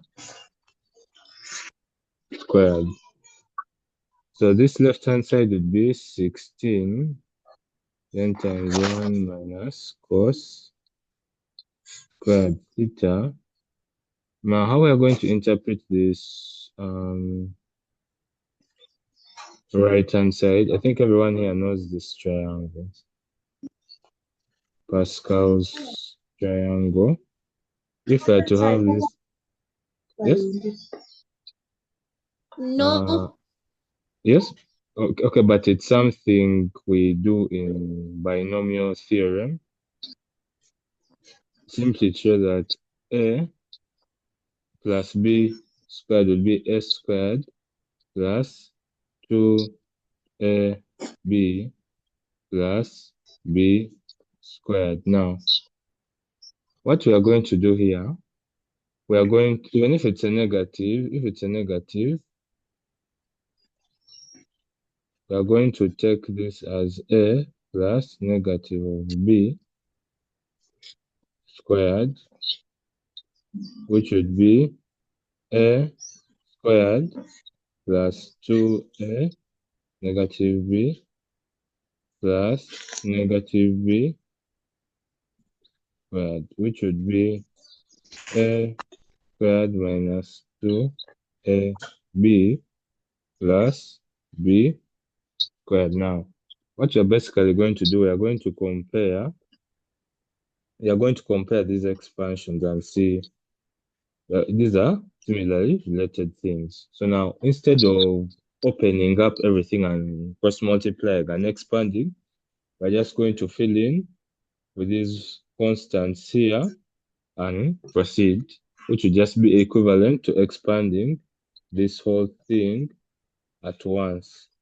So this would be 4 minus 4 cos theta plus cos squared theta. So this would be 16 minus 16 cosine squared theta equals 4 minus 4 cos theta plus cos squared theta. So if I'm to take this to the other side, it would be 1 plus 16, which is 17 cos squared theta minus 4 cosine theta minus 12 equals 0.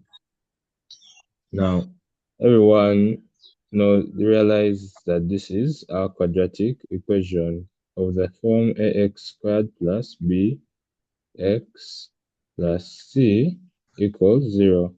And just like the previous discussants have told you, there are various ways of solving quadratic equations, but we are going to have to use the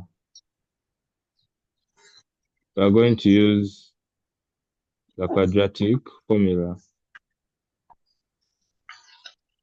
We're going to use the quadratic formula here.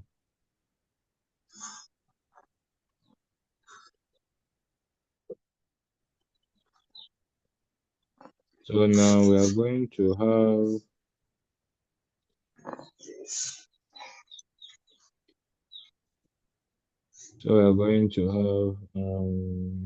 where is this? We're going to have cosine theta being equals to negative b plus or minus the square root of the discriminant, which is b squared minus 4ac divided by 2a. Now that would lead us to know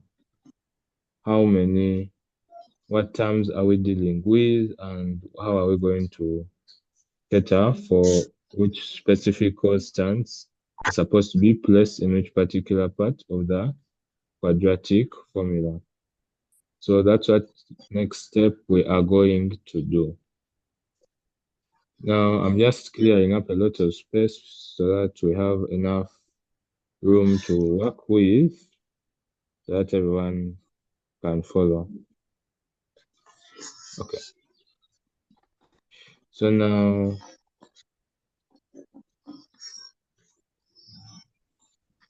we are going to have our cosine theta.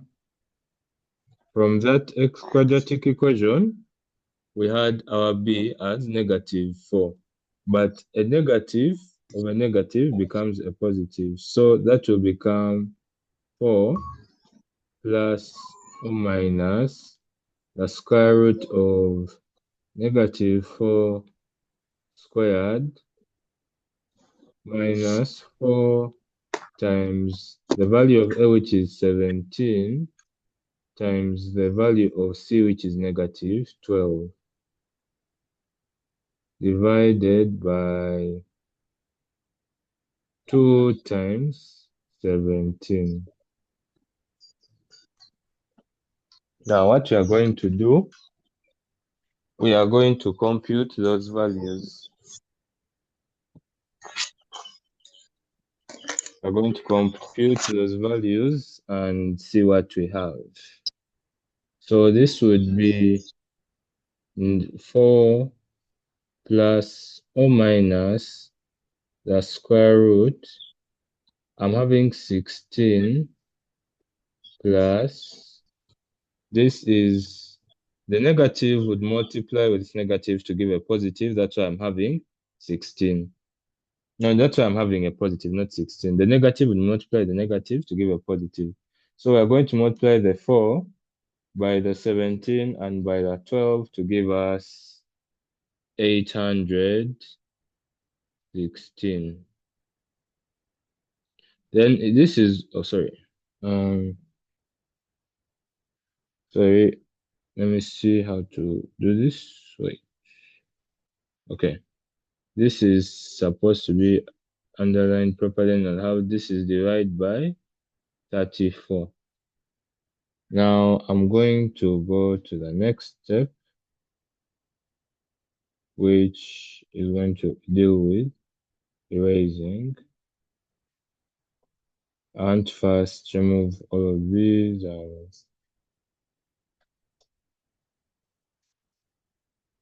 that everyone can easily follow through.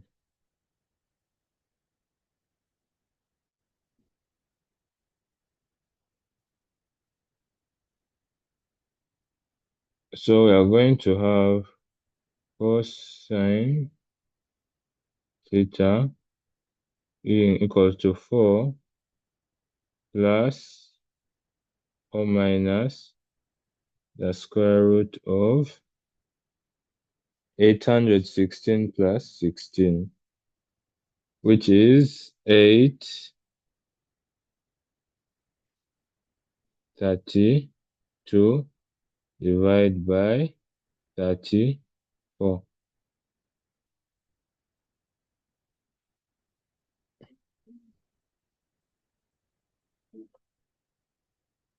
So now what you're going to do is just see how to express that irrational number in terms of surds, and we'll see how to proceed from there.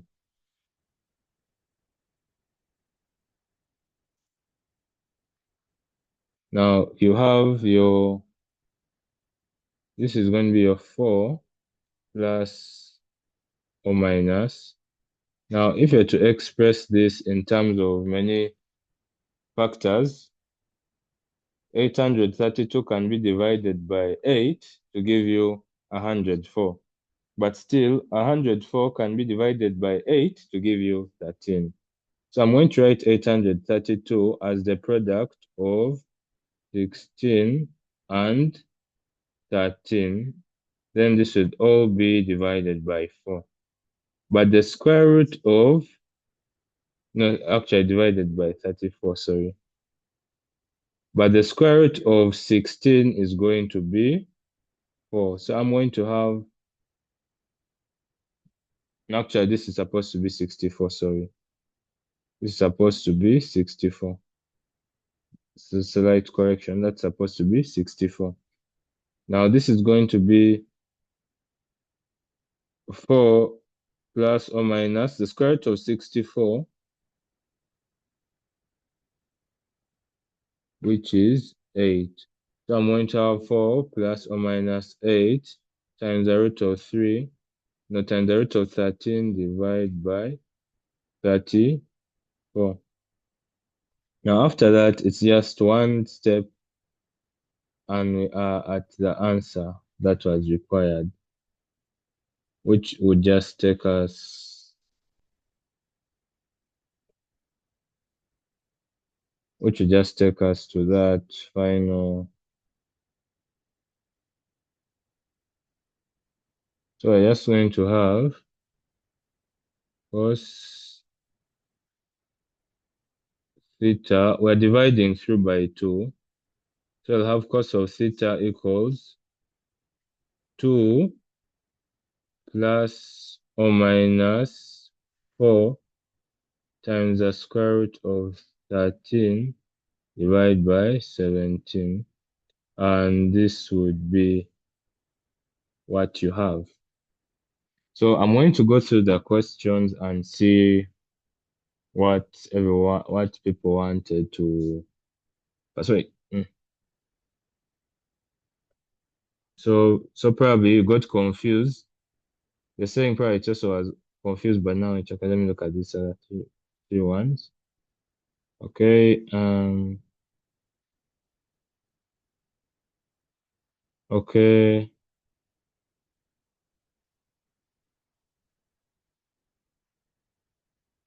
Okay, about that one all the time, I can't tell because of the questions, but is everyone following? Or has it been direct or not? Or does anyone still need any clarification?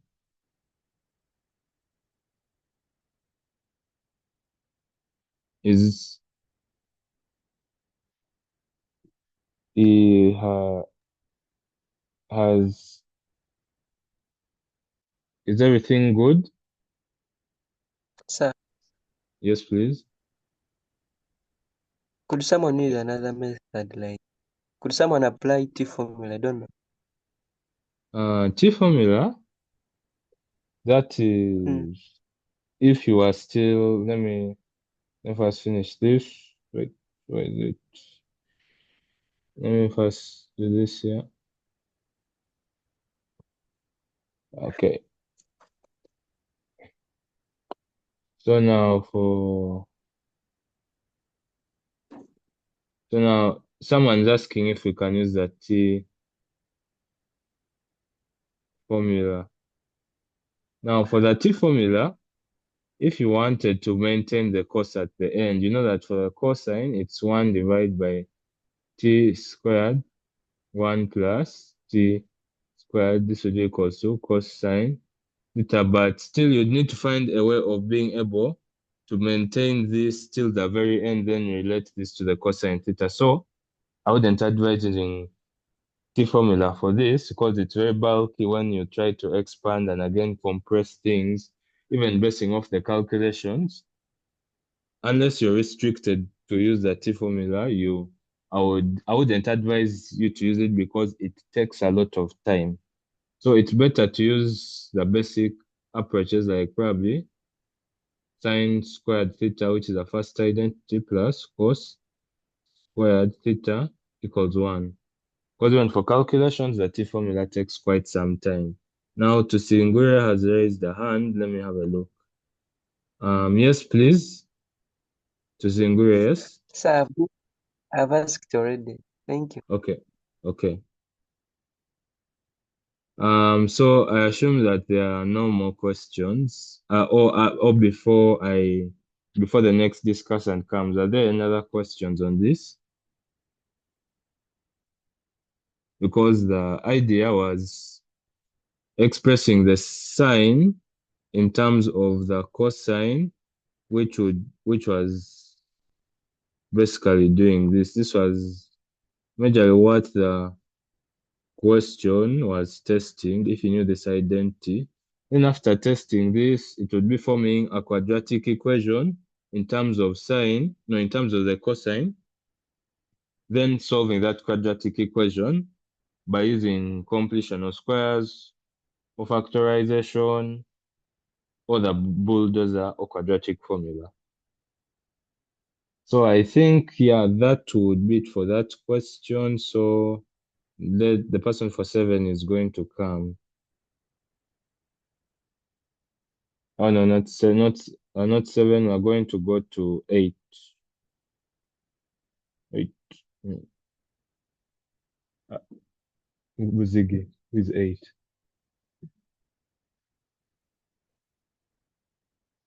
So it means okay.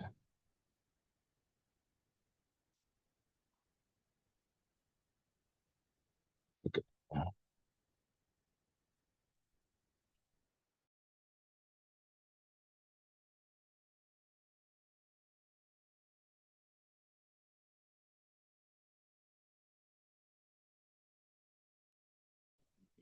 Am I doing 7 or we do 8 first?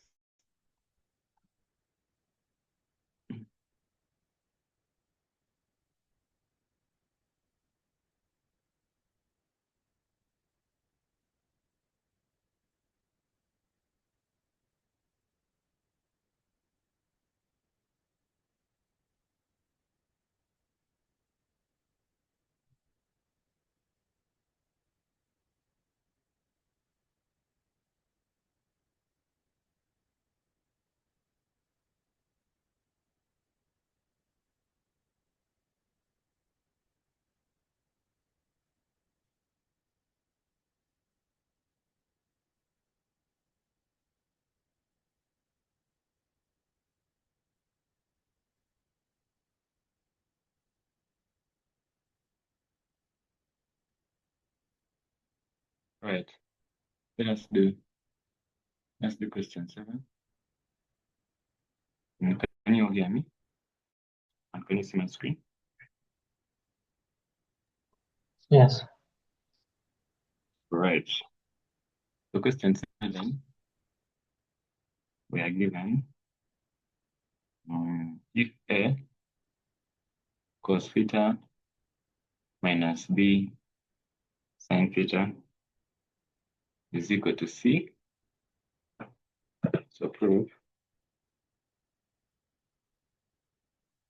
that A sin theta plus B cos theta is equal to positive negative A squared plus B squared minus C squared. Right. Where we're starting from, so we're supposed to start from this and get to that. Okay, so you can see we have elements of squares. So probably you're going to square some things. I'm going to start by squaring this equation. Let me call this equation 1. So I'm going to square equation 1. There, it's this way. So I'm going to get this equation and square it. The inner identity A squared cos squared theta plus B squared sin squared theta minus AB. My A is my B. So 2, when I multiply the 2, I'll have this. Right. That's my equation. I'm going to call this. So you realize that, of course, if I square on this side, that means I also square this side. So all this is going to be equal to C squared. Right? So I'll call this and call it equation 2. Then let me also square the equation that I'm looking for. So if I square this, I'm going to have a squared sine squared theta plus b squared cos squared theta plus 2ab cos theta sine theta. When you look at these equations, equation 3, when you look at these equations, these two equations, there are some similarities. Realize that this term is the same as this term. Maybe just this is negative, this is positive. Realize I have a squared cos squared, a squared sine squared. That means if I add the two, I can get out of eliminating cos squared and sine squared because the summation of the two gives us 1. Okay? So I'm going to add the two equations. So if I add equation 2 and 3, I'll have a cos theta minus b sine. So if I add this, plus this right here, okay, this is cos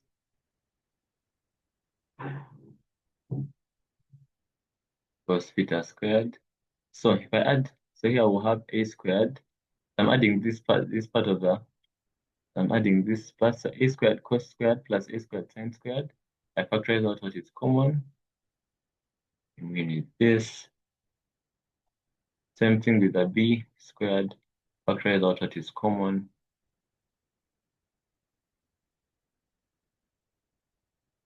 So if I add these two, they'll cancel out, right? But I also know that this term, so when I this term, so what's inside this? So when I square it, this will be c squared, right? So I know that this is c squared plus a sine theta plus b cos theta squared being equal to, so cos squared plus sine squared is 1, right? So I can make this the subject. So the c squared crosses the equation becomes that, and after our square root, positive, negative, and square to get a positive and negative. And that will be our answer. Is that okay?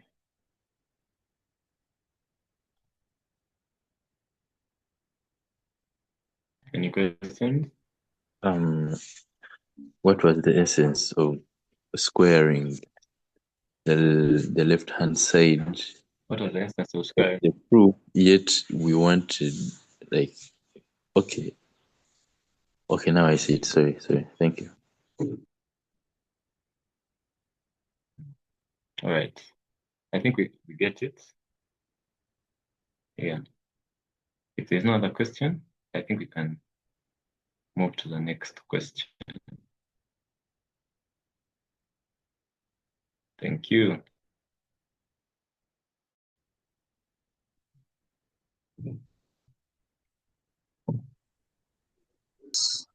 The previous presenter. Is it okay?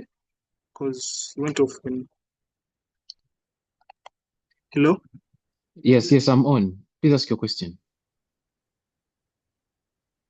Yeah, like before, is it okay if we use like a triangle to like find the cos theta and cos beta on the last question instead of using the identity? Like, can I be like penalized? No, you will not be Like at the penalized. beginning here Anything. on. Oh, okay. That was You my will not question. you will not be penalized. Anything that comes up with a solution is very valid if it follows the principles. For example, if you follow the fact that theta is Okay. obtuse and beta is reflex, and you exactly show that even in your triangles, then I think you're very, very good to go. It will not be a problem. Yeah, that's it. Okay. Thank you.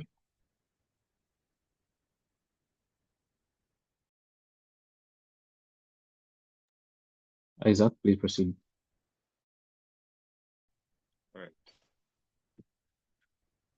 So we're now going to question 9.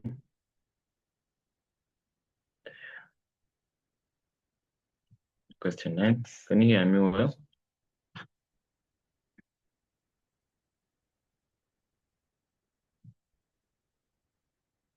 Someone confirm if they can hear me well.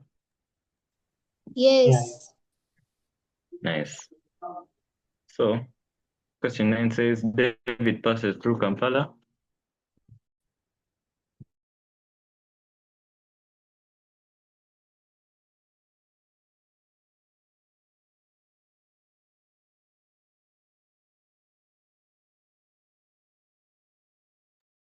Sorry about that. So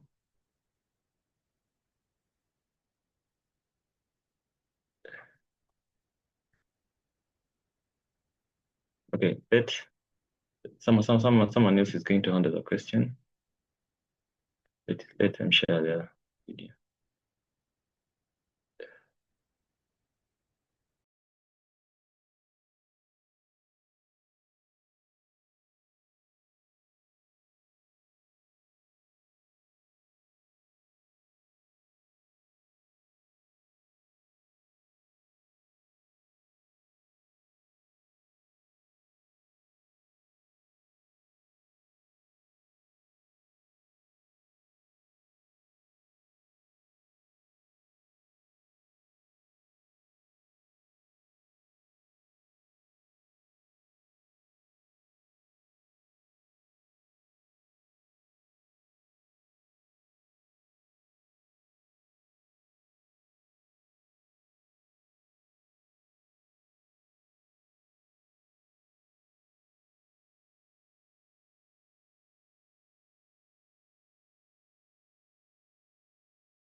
Okay.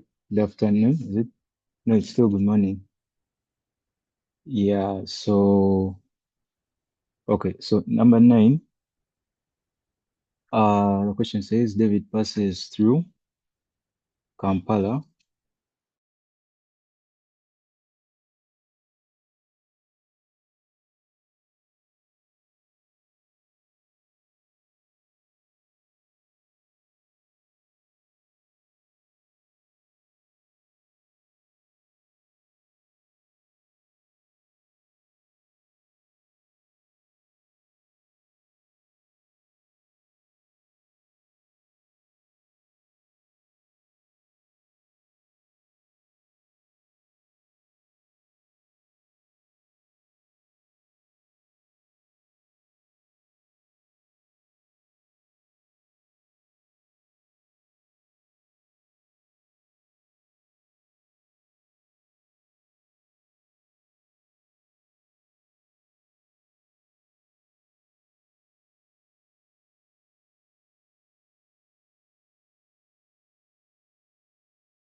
Hello. The host is not having his mic unmuted.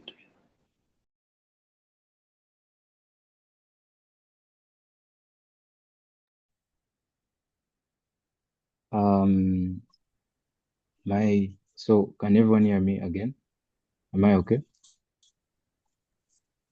Yeah. Okay. Sorry about that. So the expression is y is equal to 4 sine x minus 6 cos x plus 1. So coming back to the question, y, which is in kilometers distance, it represents the distance from Kampala to Entebbe.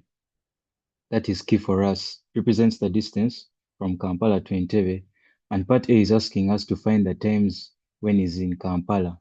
So if you think about those two things, that means that if he's still in Kampala, then the distance y from Kampala to Entebbe is 0. If you think about it in that way. Why? Because he's in Kampala. And why is the distance from Kampala to Entebbe? Meaning that when he's still in Kampala, he hasn't yet moved any distance. He's at 0. So I would substitute y now this y would be 0 to signify that he has not yet covered any distance, is equal to 4 sine x minus 6 cos x plus 1. Like I said previously, all you do is just change the sign. What I want to do, I want to make 6 cos x the subject. So not the subject, but the first term of my equation. So I just keep on changing the signs. For it to have a positive, then minus 4 sine x minus 1 equal to 0. 6 cos x minus 4 sine x is equal to 1. So what we have here is in the form a cos x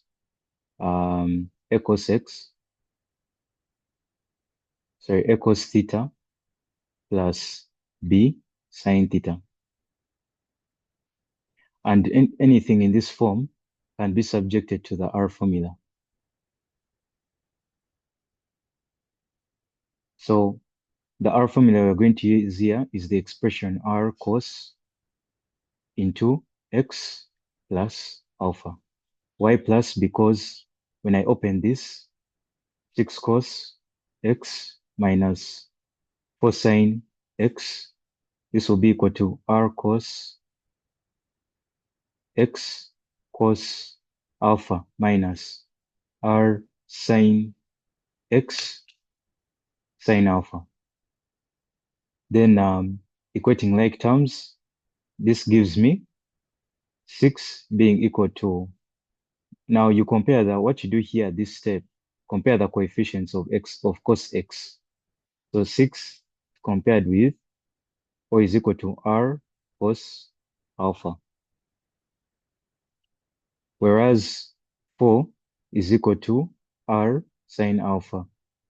You can leave the minus because they both have the minus, or you can put it there depending on you. This is equation 1. This is equation 2. Squaring both equations and adding them, squaring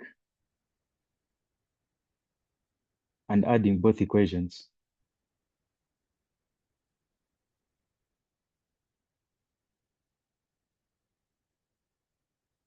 Squaring and adding both equations gives me 6 squared plus 4 squared is equal to R squared into 1. This one is equal to cos squared alpha plus sine squared alpha. This will be 52 being equal to R squared.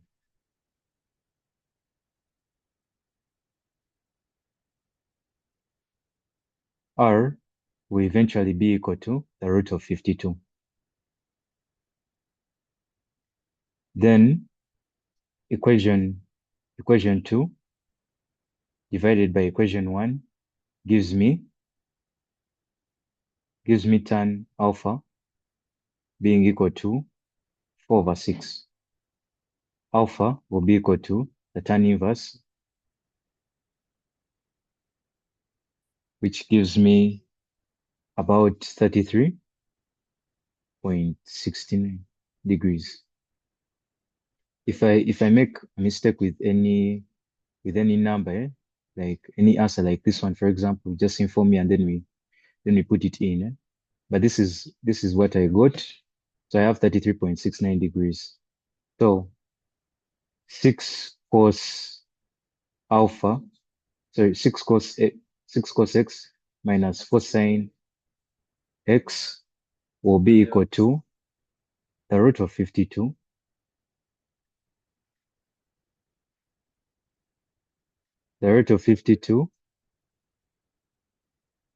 cos into x plus alpha. That's what it's equal to, meaning I can have 52 cos x plus alpha being equal to 1. Root 52 is can be broken down to 4 root 13.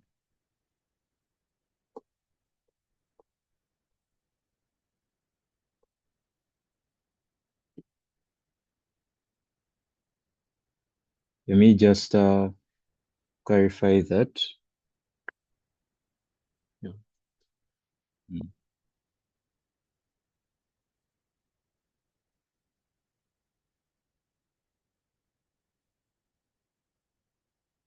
Yeah. So this let me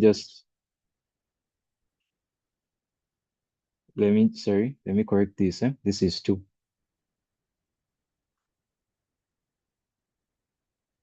This is 2 root 13 cos x plus alpha is equal to 1. Cos x plus alpha will be equal to 1 out of 2 root 13. Then x plus, I should have substituted x plus 33.69 degrees is equal to the cos inverse of 1 out of 2 root 13. So x will be equal to, x plus 33.69 degrees will be equal to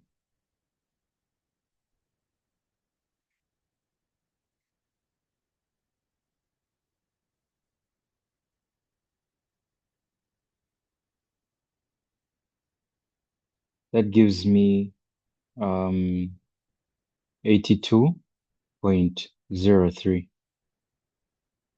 82.03 and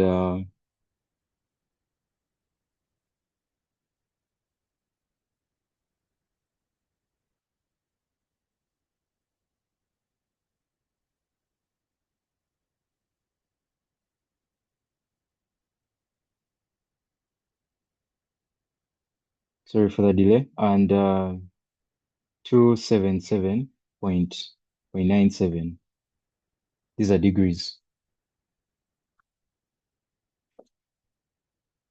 So that means that x will be equal to, in the first case, x will be equal to 82.003 minus 33.69 degrees, as well as x being equal to 277.97 degrees minus 33.69 degrees. Yes, please. Yes, Nora.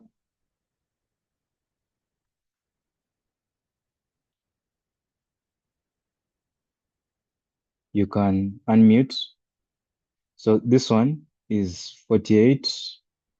This is 48.34 degrees. I'm like, how did you get that 277.07 degrees? And then the answer here is 244.3 degrees. How did I get that 277.97 degrees? So Yeah. I'm working between a range of 0 degrees and 30 and 360 degrees. That is the range I'm using, and that is the assumption I have for this question. And if I'm right, then I should have two angles here. And because this is a positive ratio, I should expect those angles that give me a positive ratio. So you have, now for the course, the positive angles are in the first quadrant and the third quadrant. So what I did, this one came directly. Then what you do, you just say 360 minus 82.03. That's how I came up with that 277.97 degrees.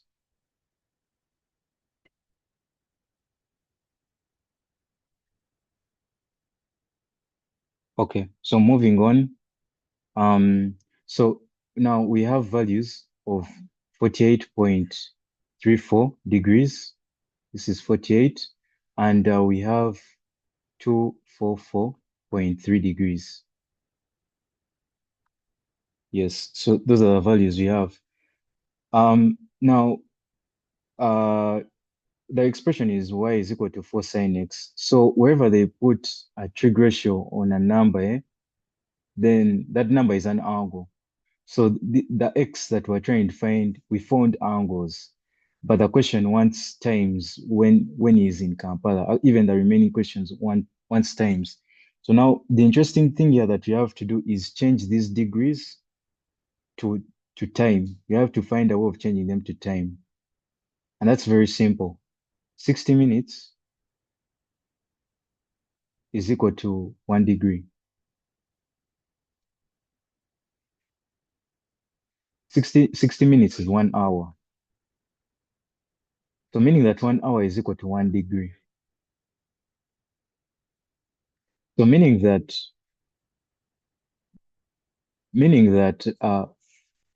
48.54 degrees is equal to, oh, sorry guys, there is something that I need to do here first. Allow me round off the 48.34 degrees and the 244.3 degrees to the nearest whole number. Yes, please. Yes, please. I'm getting stuck from where you got 2 root 13. How did you get it? Okay. So you have root 52. This is a surd that can be broken down. So 52 is the same as saying 52 is the same as saying 4 times 13. But this is the same as saying the root of 4 alone times the root of 13. And you know that root of 4 is 2 times root of 13. So that's how I came up with 2 root 13. Yes, Farida? Okay, so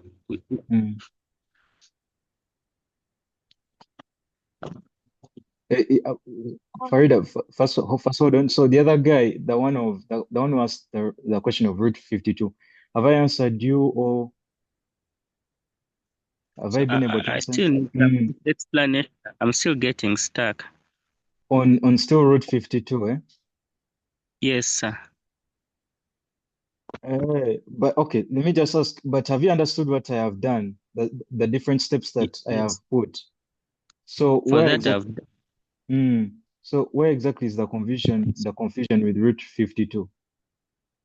So okay, I've it with Yes. the root of 7 and this. Okay, I'm getting Yeah, it now. so this just becomes 2 root 13 afterwards. Okay, thank you, sir. Okay, no problem. Yes, Farida. I was asking about the second point we got on x plus 33.69 is equal to 82.03 degree. That second one, you said we go to the positive angles, not so, which is in the first and third quadrant. Now you said we are subtracting 360 I said, with 8. sorry to cut you short. I said first and third quadrant. It was a mistake. Sorry, I had to say first. Yes, for the first one is there because all angles in that quadrant are positive. Then I had to say fourth quadrant. Sorry, for the course it's the first and the fourth quadrant. All right. Yeah, sorry about that. Yeah. Okay, so guys, I was saying the angles that you have got 48.34 and 244.3. Please allow me round off these numbers to the nearest whole number. And the reason why I'm doing that is because I don't want to make the conversion to minutes bulky. Because just imagine, I have 1 hour. We have just seen that 1 hour is equal to one degree. 1 hour is equal to 1 degree. So just imagine you have 48.34 degrees. That means by this conversion, you will be having 48.34 minutes, right? Sorry, hours, sorry. So how exactly are you going to, okay, let me write it there. For the 48.5, for now we have it in hours. Let's say we have it in hours. So how exactly are you going to cater for 4 and 5 especially when you want to, let's say like you want to get a time like maybe 9:45 a.m. Yes. And you have, actually, let's say you're adding this to this time, you're adding, but you have 48.54 hours. So I don't know if someone can understand me. So you can imagine you have decimal places. You have to cater for them. What do they mean? If this is 48 hours, then what do what does the five mean? What does the four? Someone can tell you five is now because beyond an hour is to be honest, I don't know, to be honest. So Excuse me. yes, please. Yes, please. I want Mm. the 5 and 4 represent minutes. Anyway, what I want to bring across to you guys is that when we are changing when you're changing these degrees to minutes, it's going to be very convenient if your degrees are rounded off to the nearest whole number. Because if you don't round off, your next question is how are you going to cater for these decimal places, especially because usually we put values here like maybe 120. You're adding 1 hour and 20 minutes to the 9:45. This is just an example. It's just an example. But now, how are you going to change the 48.54? I don't know if someone is getting me. So what me I was thinking, what I believe should be done is if I have 48 point, because it's now hours, I have 48.54 hours. This is approximately 49 hours. Then I just put my accuracy to significant figures. That's what I believe. Because now this 49 hours, what I will do is I'll get 49, divide this by 60. This should be um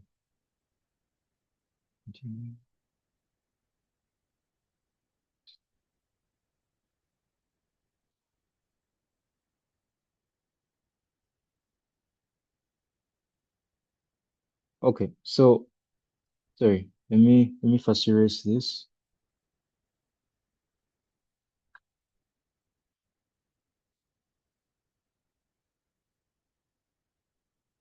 Let me first erase this and all this.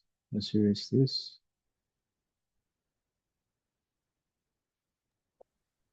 Excuse me, sir. Yes, please. First Uh, erase all this.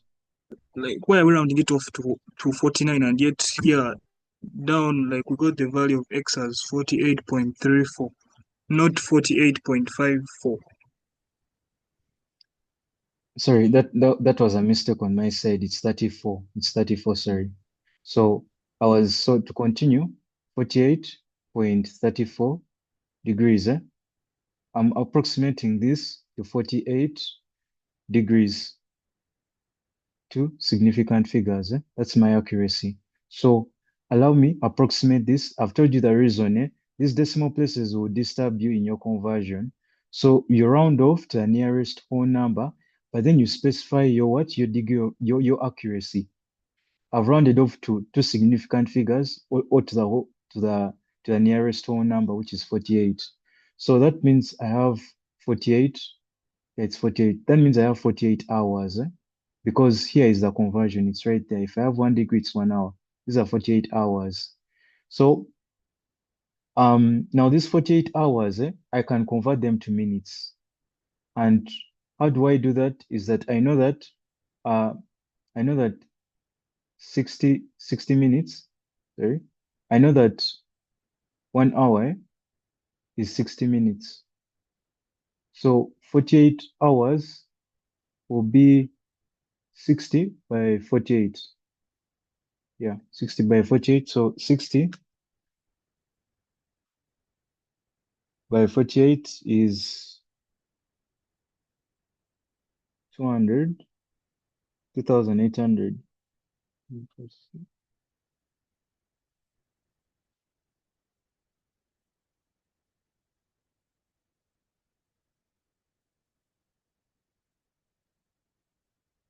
Yeah, so 1 hour is equal to 60 minutes. The 48 hours that I have will be equal to 60 by 48, which is 2,880 minutes.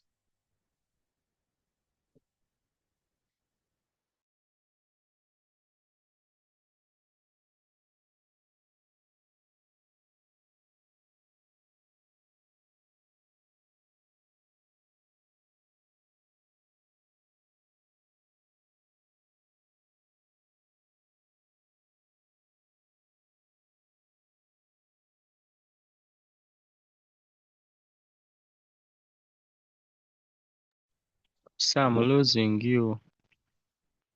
I'm losing you. I can't get your voice. Sorry. Let me first erase this off. Let me first erase this.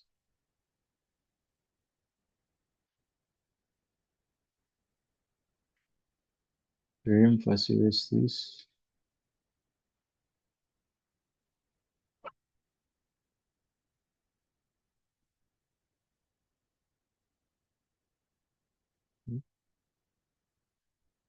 So we are saying that 60 minutes is equal to 1 degree. Yeah. So at 60 minutes is 1 hour. So 1 hour is equal to 1 degree. Then I said that 48.34 degrees is approximately, I made it approximately 48 degrees. Yeah. So, but you know that 1 degree is 60 minutes. So 48 degrees will be 60 by 48, such that this gives me 2,880 minutes. Yeah, that's 2,880 minutes. Only for 1,000. Juice? He's there. He's there. I thought you were selling Matunda. Now, the time that you are given in the question is 7 a.m. That's the time you are given in the question.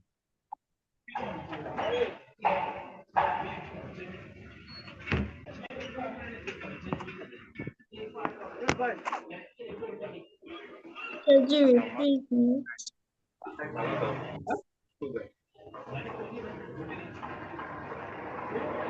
Could you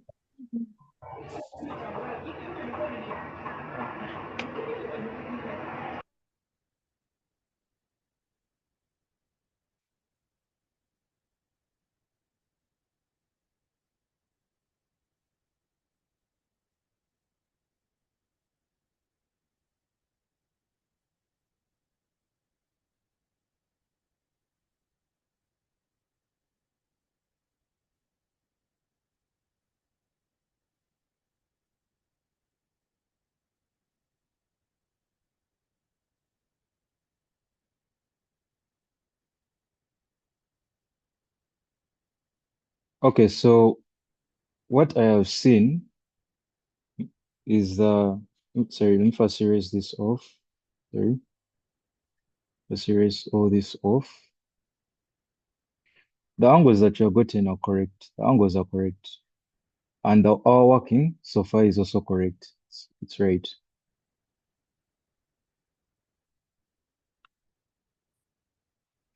Now, this is also okay, rounding off.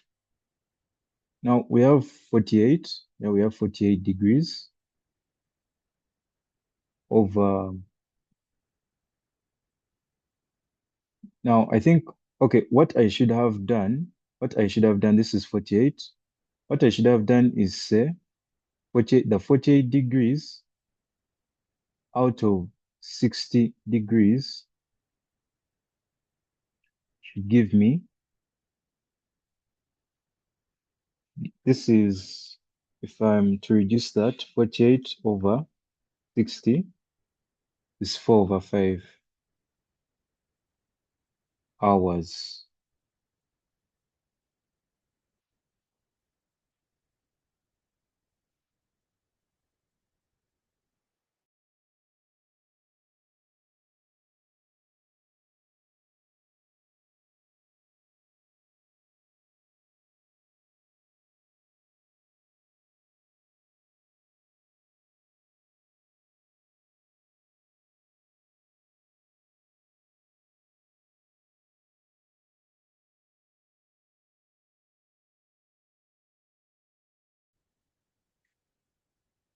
Okay, so sorry. Let me first. Okay, let me first remove all this. Let me cross this. Let me cross this. Guys, I'd made a mistake. The correct conversion was supposed to be 1 minute. Thank you, Isaac. Correct conversion had to be 1 minute is equal to 1 degree. Yeah, 1 degree is equal to 1 minute. Meaning that if I have the 48 degrees, sorry, I crossed out the wrong part. The approximation is correct. That one is correct. So in fact, let me come back and do it here. Let me come back and do it here. I had 48 point, so sorry about the crossings. The 48.34 degrees, approximately 48 degrees to CF. You place that for your accuracy. This is very important because decimals are going to complicate things. Then coming back to the conversion, so this 48 degrees will be equal to 48 by 1. This gives me 48 minutes. These are 48 minutes. Yes, those are 48 minutes. So now that's for the first angle. That's for the first angle. The other angle is the angle of 244.3 degrees. Now again, we do the same thing. This is approximately equal to 244 degrees. Here it's 3 SF. 3SF. Let me put it back here. SF meaning significant figures. Again, the reason is that the decimals may disturb us in our conversion. As long as you indicate your degree of accuracy, you should be good to go. Such that these 244 degrees, they culminate in 244 minutes.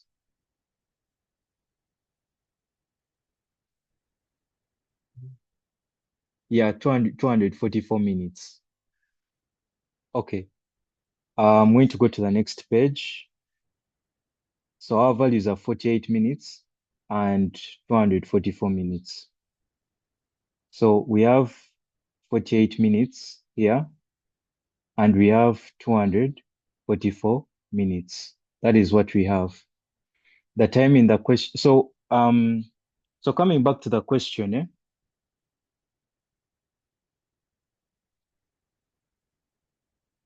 Sorry. So coming back to the question. Excuse me. Yes, please. Yes, please. Yes, Is please. the approximation? It's 1 hour is equals to 1 degree, meaning that 1 degree is equals to 60 minutes. So isn't it supposed to be 1 degree is equals to 1 out of 60 minutes? Come again, please. No, sorry. The approximation is 1 hour is equals to 1 degree. Saying 1 hour is equal to 1 degree, and then you're saying? No, sorry. 1 degree is equals to 1 degree is equals to 60 minutes. No. Okay, you see, here, right there, I had made a mistake.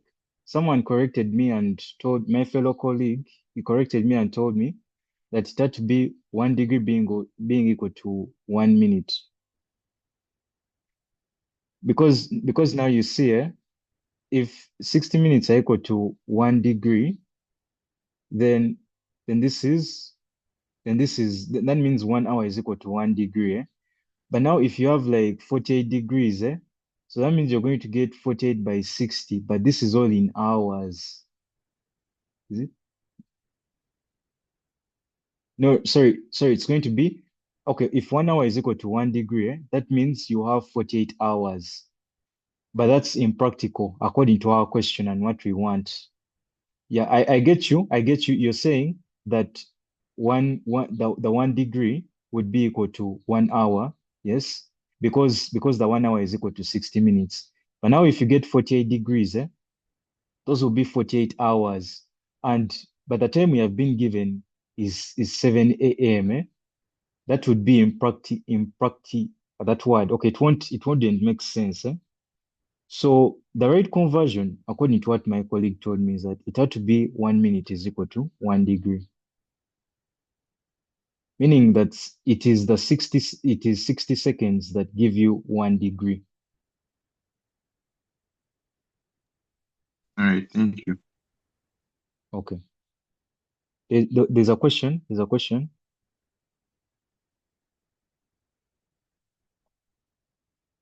Okay. The person has not. Okay, when the person meets, you can ask your question. So we got 48 minutes and 244 minutes. Remember the conversion we used was 1 minute is equal to 1 degree. So this 48 degrees became 48 minutes. And this one makes more sense because now the question, by the way, I hope we are the same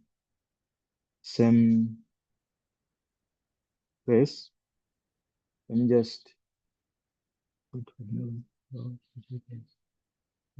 Okay, yeah, I'm just reading the comments. Yes, Isaac is saying that would mean that about 48 hours to move from Kampala to Entebbe and back, which is not realistic. Yes, so the question was not so clear about it. Yeah.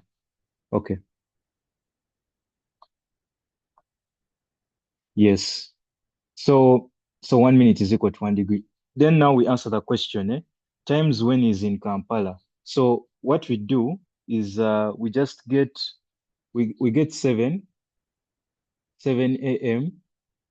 plus the different times that you have gotten. For example, plus 48 minutes. So this becomes 7:48 a.m. So is in Kampala at 7:48 a.m. Likewise, I have 244 minutes. I can still break this down. These are let me break that down. That will be 244 out of. So these are minutes. Now, if you use your calculator, what I've done on my calculator is just saying 244 divided by 60, and the calc should give you 1/15. So these are 4 and 1 out of 15 hours. So what do? I just come and say this 1/15 hour times 60 to get the minutes. This should be 4 minutes. Because 1 hour is equal to 60 minutes. So one hour is equal to 60 minutes. If I have a 15th of an hour, it should be 1 out of 15 times 60, which should give me 4 minutes. So implying that 244 is 4 hours, 4 hours and 4 minutes. So if I have 7 a.m., so this will be 4 dot this is 04 plus such that this becomes 11:04 a.m. So let me write the answer here. So this all means that for part A, the times when is in Kampala at 7:48 a.m. and 11:04 a.m. So the disturbing part here was just changing the what? Was just changing the disturbing part was just changing these degrees to time values. Otherwise, everything we had done solving this trig, whatnot, was okay. That one was okay. The tasking thing was changing the degrees to time values, to minutes and whatnot. And then finally finding the times when is in Kampala. Yes, to Singwire. Yes, please. So I was asking, Yes, please. Yes, please. why did you take the maximum part for the R formula there? Why did I take the maximum part? Please restate your question. Yes. For the maximum, for the R, for the other case, from on the page that you're from, that one, where you have 6 cos x minus 4 sin x equals to root of 52 cos alpha plus x of 52 cos not to -1. Where exactly? Root. You mean at this step, eh? This step right here. This one. Yes. Oh, okay. You see, this 6 cos x minus 4 sin x, according to the R formula, it can be written like this. But this thing, this 6 cos x minus 4 sin x was equal to 1. So I just came back and equated it to 1.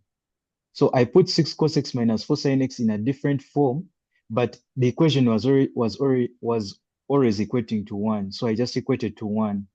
I don't know if that's okay. Yes, sir, I've got it. Okay. I saw another hand. I think it's Rose. Yes, Rose. Okay, I Mm, understand according to the question that whatever mm, we did was correct. The minutes came in and degrees. I understand it was very unrealistic to have 48 hours from compared to interview or the other way around. But yeah. isn't the real conversion 60 minutes is equal to 1 degree? Rose, I'm going to be honest with you. To be honest, if you go on Google, the conversion is like you say 60 minutes is equal to 1 degree. I'll be honest with you. But I think Yes. this question Yes. may have had a problem. That is why I was forced to just say 1 minute is equal to one degree to make our calculations like more realistic. But I think the question had a problem. Because to All be right. honest, 60 minutes is equal to 1 degree, even off Google. Yeah. Okay. Thank Thank you for that. Thank you for that So, question as well. Yes, to Singwe, yes, please. what Mm. should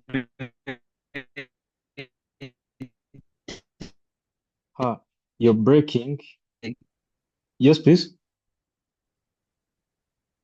what Okay. Okay. we take? Uh, to Singwe, you are breaking. You are breaking. I wasn't getting you well. Yes. Yes. Okay. I'm asking, teacher. Yes, please. Yes, please. Which value should we take? Which value should we take? Hey, 60, hey. Yes. 60 minutes, 1 degree, Okay. or To Singwe, I've gotten your question. Okay. Guys, let me just say I'm this. asking. Yes. Yes, I've understood you. Guys, let me just say this. This question had a problem. I've actually confirmed with my colleague. It had a problem because I won't lie to you. The actual conversion is 60 minutes is equal to 1 degree. Now, because this question had its problems, we are just going to have to modify it.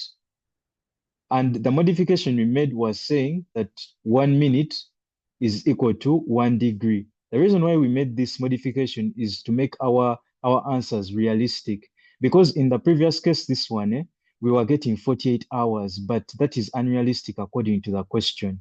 Because 48 hours, those are 2 days. That means he even went beyond that day he went, and yet he's traveling, he's going to work. So it was unrealistic.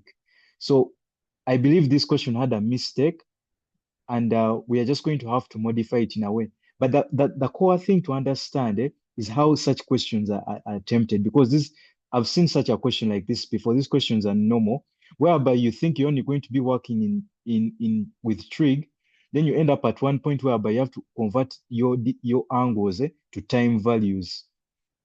I've seen these questions multiple times, so the important thing is to just see how they are done. The question had a problem. That one we have confirmed it had a problem. So we'll just work with this conversion of 1 minute equal to 1 degree. This allowed us to get 48 minutes, which are realistic, instead of getting 48 hours, which didn't make sense. And that 48 minutes enabled us to get the time of 7:48 a.m. and the time of 11:04 a.m. because we're able to convert those small minutes to that specified time. Yeah, I don't know if that's okay. Yes, the question has a problem. So, guys, that's part A.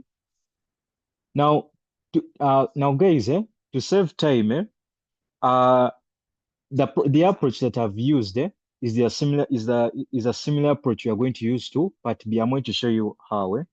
Part B is saying times when he is 2 kilometers after Kampala. Let me write it here. 2 kilometers after Kampala. So now this is where your analysis should be put to work. This is where we are now going to analyze the question. If you can analyze the question, then I don't even need to do the remaining parts because this is how it works. Why did part A ask us to find the times when is in Kampala? The times when is in Kampala are 7:48 a.m. and 4 a.m. So why was that first part important? That first part was important because between 7:48 and 11:4 a.m. Is where is in Kampala. Is in Kampala. But the question says that the distance y is the distance from Kampala to Entebbe. So this means that when we analyze this, it means that from 7:48 to 11:04, that whole time he was in Kampala. So if our equation is, if I bring back the equation as 4 sine x minus 6 cos x plus 1. So here our y is 2 and we don't have the x because the x are the degrees that you're going to convert to time values. Right? I hope we're on the same page at that point. If you're not, then you can just tap me, You can maybe raise your hand. So this is the new equation that we have. Now, guys, please, for time reasons, I'm not going to go through this calculation. I'm just going to guide you. Now, if you modify this question that I like I did before, you'll get 6 cos x minus 4 sine x is equal to -1. This is when you modify that equation, this is what you get. Then you subject this to our formula. You subject this to our formula. Preferably, since cos is beginning and you have a minus here, you can use the R formula that takes up the form of R cos into x plus alpha. Preferably this one, because the compound angle of cos with a plus sign here, meaning that you have a minus somewhere. So once you've modified the equation to this form there, use the R formula, then you'll get values of x like we have gotten. There'll be two values, because if you're working within the range of 0 degrees to 360 degrees, if you're working within that range, then you should get two angles depending on the sign of the on the sign of the ratio. So if the ratio is negative, get two angles that give you that negative ratio. If the angle is positive, get two angles that give you that positive ratio. So when you have those two angles, you're now going to use the conversion that 1 minute is equal to 1 degree. Actually, before reaching here, I'm very sure, very sure that the angles you get will have decimal places. So what do? You round off to the nearest whole number, not forgetting to specify your degree of what accuracy. For example, you can put two significant figures. Don't forget that because you rounded off. You rounded off because you wanted to simplify your calculation. So you shouldn't forget that. So once you've rounded off, you have like a whole number. Let's say the whole number is 240. Yeah, you have 240 degrees. Then you shall say use this conversion of 1 degree is equal to 1 minute. So these 240 degrees will turn into 240 minutes. Yes, Okacha? Or sorry, yes, Paul? Yes, Paul? Chaka Paul. Anyway, okay. I'm Yes, inquiring please. about, you see where we equated the equation to -1. Yes, please. Yes, please. Why didn't we equate it to +1? Because if we subtract, because we said, yeah, it's going to be equal to 2.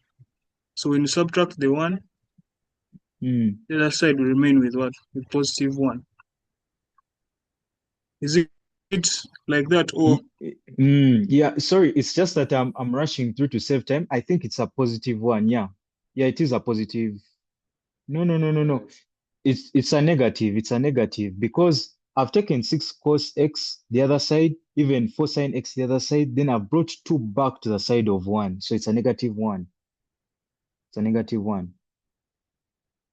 I don't know if Okay, I now get it. you've seen it. Okay, yes, Yeah. Jovia. Yes, Yeah. Jovia. Okay, yes, Jovia. Yes, Jovia. I think you've not yet muted, Please mute. Okay, as she's preparing, okay, as she mutes, guys, I was saying, you have those two angles, then approximate them to the nearest whole number, then use this conversion. Jovia, you can mute and unmute and then give us what you wanted to say.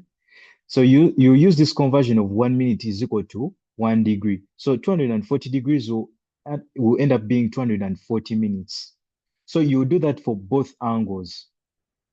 Then when you have now when you get those those times, let's say you get 240 minutes, and then you get maybe 306 minutes, you come and just say 240, because these are beyond hours. This is beyond 1 hour 60 minutes. So you divide this by 60, then you also divide this by 60. Let's say by the way, this is not correct. I'm just giving answers. Because I want to show you, I want to guide you on how to go about this, because I may not have all the time to go through all the parts. So let's say you get, for this one, it's not the answer, but let's say you get 1 out of 12, and let's say here you get 3, 1 out of 15. So this is 4. This is 4, 1 out of 12. Yes, please. This is 4. These are all hours. This is 4, 1 out of 12 hours.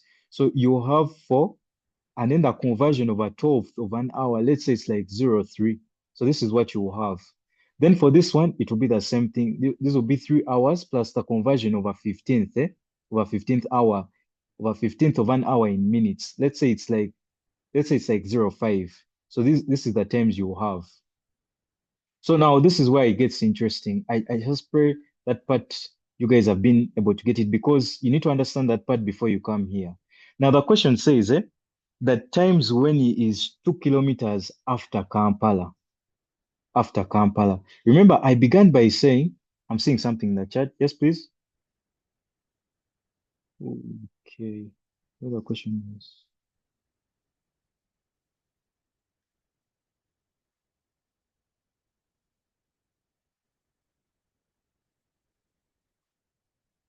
Okay. So this is where it gets interesting. So they want us to find the times when he's 2 kilometers after Kampala. Now, remember, I began by stressing the fact that he's in Kampala at 7:48 and 11:04. So between this entire time is in Kampala. So now they want us to get the times when he's 2 kilometers after Kampala. Now that means that if he's in Kampala at 7:48 a.m., it means that 7:48 a.m. is like the time when he arrives, like in Kampala. It's like the time when he arrives, because they say that David passes through Kampala as he goes to what? Entebbe. So it implies that 7:48 is the time when he arrives in Kampala. That's the time when he arrives in Kampala. Meaning that 11:04 a.m. is like the time when he departs from Kampala. He's just passing through Kampala to go to Entebbe. That's like the time he departs. Now, since they want us to find the times 2 kilometers after Kampala, we have to use the time when he has departed from Kampala. That's why I said it was so crucial that you understood this. So 11, so that means you have to use 11:04 a.m. And we use it on both what answers, because we get two angles. And the question itself says, it says times, so we can't just have one time. So I come here, I'm going to use 4:03 and 3:05. So I come and add 4:03. Now remember, I said these are not the actual values. I just want to guide you. So this becomes 15:07 p.m.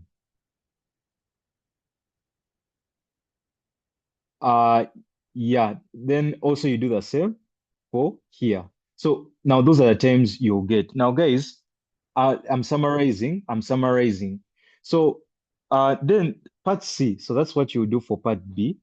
Infinix, I'm going to come to your question later. So the times when he's 4 kilometers behind Kampala. Now, I think someone has seen the logic behind Kampala. So meaning that if I repeat this whole procedure, because you now have 4 is equal to 6 cos x, is it? Minus 4 sine something, then use our formula, whatnot, you get your two angles. Now the angles you get, you convert them to times. The times you get, since they said 4 kilometers behind Kampala, he hasn't yet reached Kampala. So you have to use the time of 7:48. But the times you get, you do what? You subtract. Sorry, I'm just using any values, because as long as you get that point, that's what matters. So you subtract the times when he's 4 kilometers behind, he hasn't yet reached Kampala. So you get those times. That will be the time. Those will be the times. Then finally, part D. So it's the same procedure, R formula, whatnot and whatnot. Then maximum distance, that is differentiation. Y is equal to, it is 4 sine x minus 6 cos x plus 1. Anything with maximum distance, they want you to differentiate. Yes, please.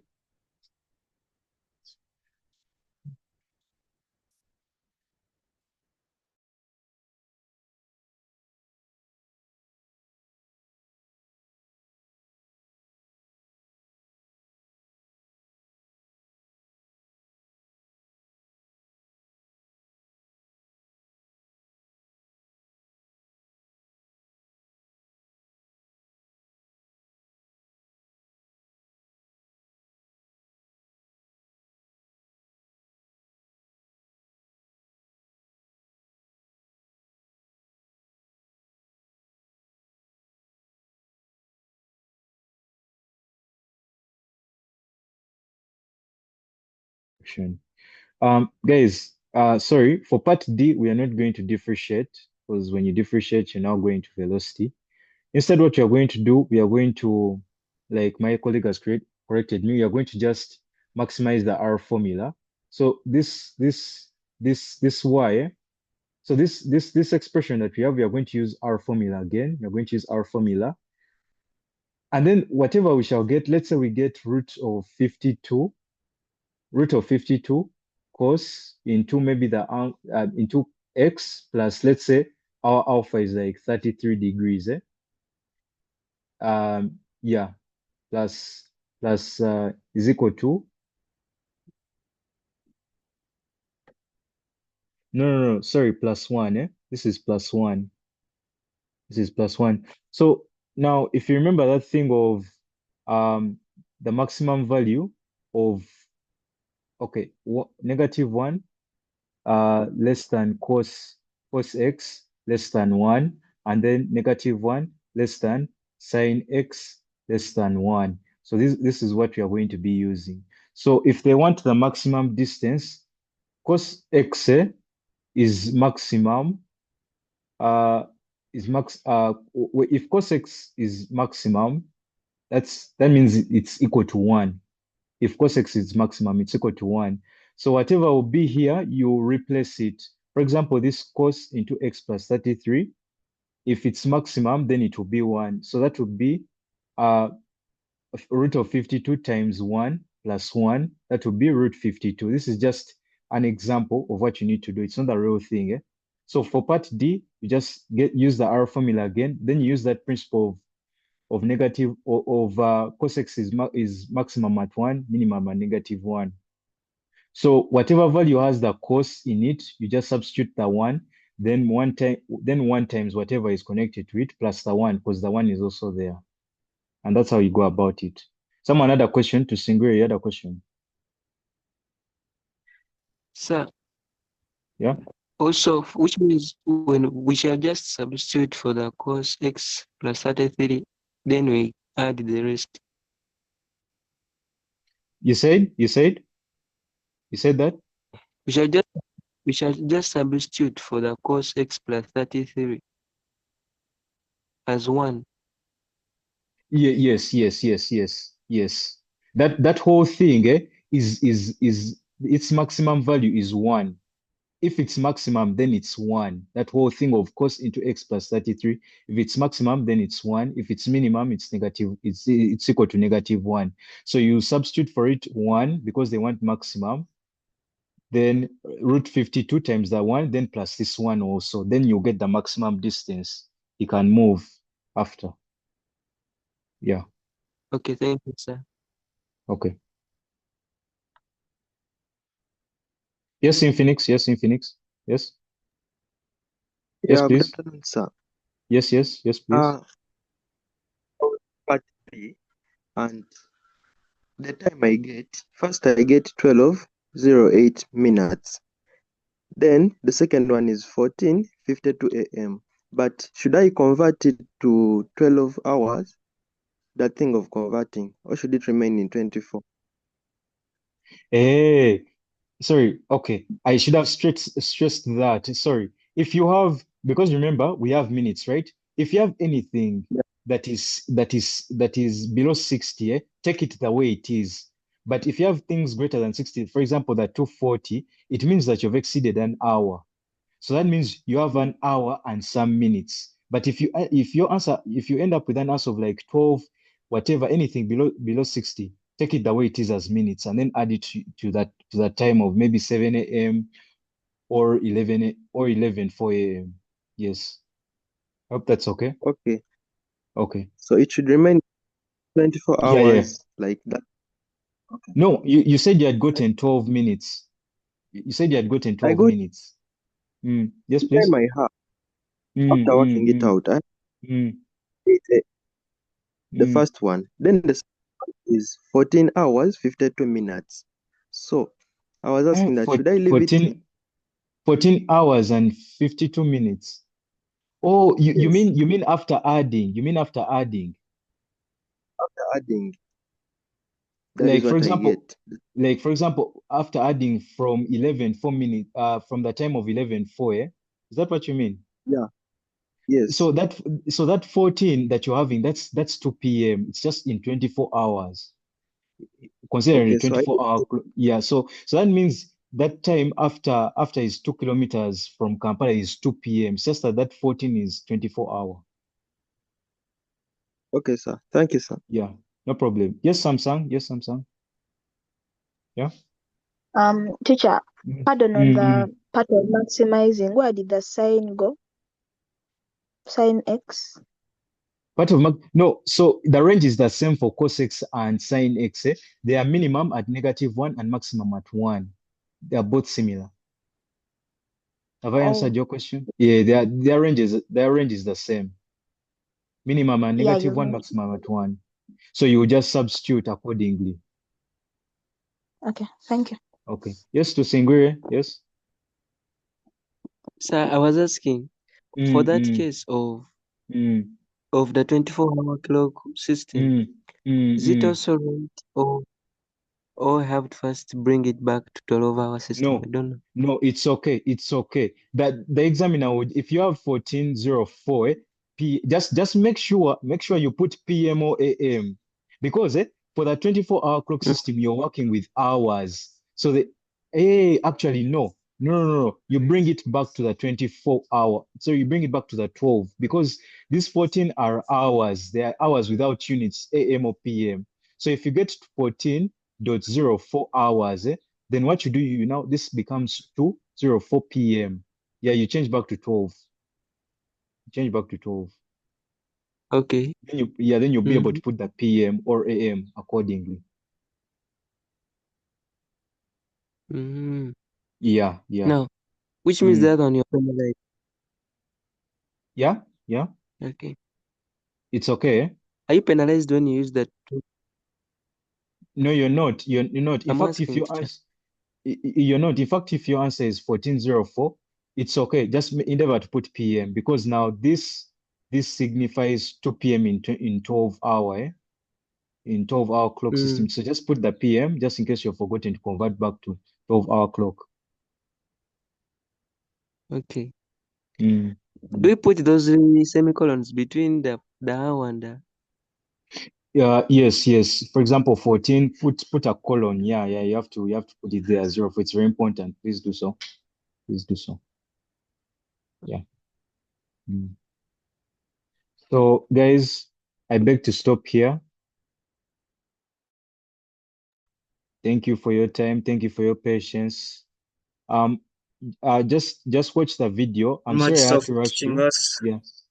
No problem. I'm sorry I rushed through. It was just to be time conscious, but for all the parts, you're going to just be using our formula and that thing will just repeat itself.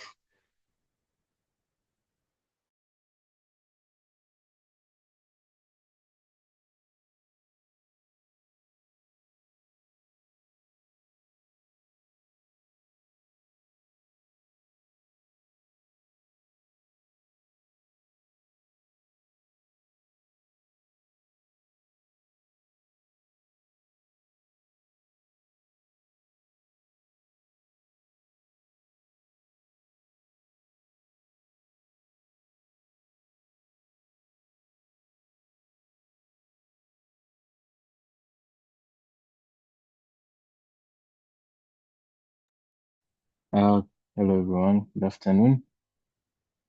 I hope you can hear me. Yes, so we'll come to the end of the seminar, but this is one more question, but it's a very short one.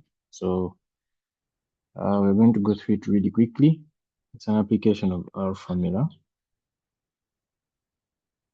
So yeah, we're going to go through this very quickly, and the video is going to be uploaded on the YouTube channel.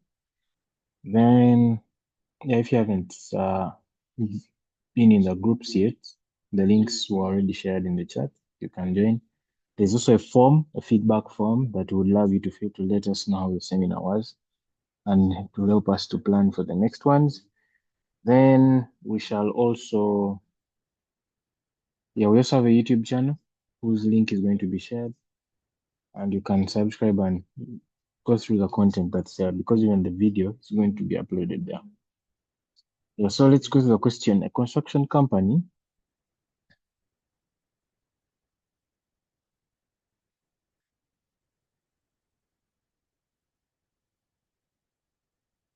excuse me. A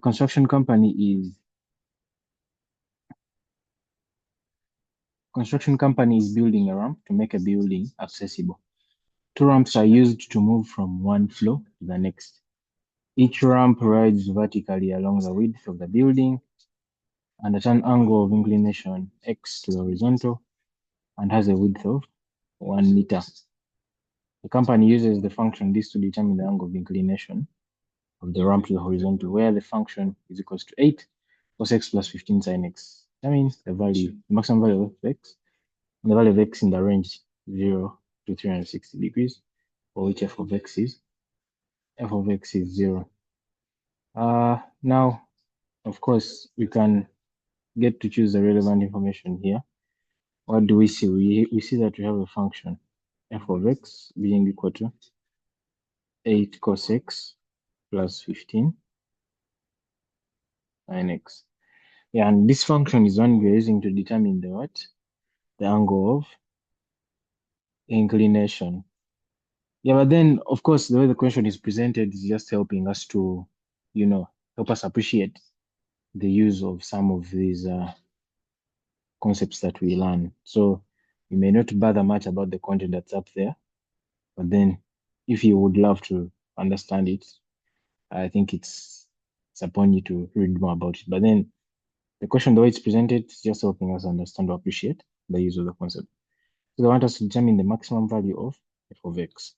And I was doing a number earlier on with our formula, and I stated that if we have cos and sine expressions being added up or subtracted together, we can use our formula to find a combination or an equation or an expression that represents the equation that we have. So that's the same thing we are going to do. We are going to apply our formula. And as I said, if you want to read more about it, it requires you to read about the phase differences. Those being physics, you may be able to relate. So yeah, we already have the expression in terms of addition of sine and cos. So we can just go ahead to the assumption that let f of x equal to r sine of x plus, let me call this beta. And I've chosen sine because when I expand sine, or when I expose the compound angle formula for sine, I'm going to end up with a plus sign, as is that in our expression. So this is going to give us r into sine x cos beta plus sine beta cos x. So in comparing, so I'm going to compare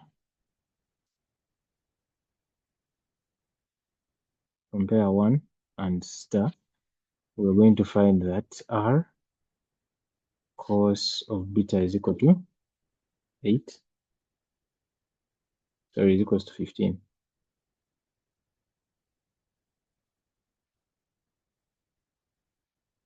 R cos of beta is equals to 15. and r sine beta is equal to 8. So we are going to solve equation 2 and 3 to find 4. We're finding r, and we're going to find beta, from which we shall be able to do part B.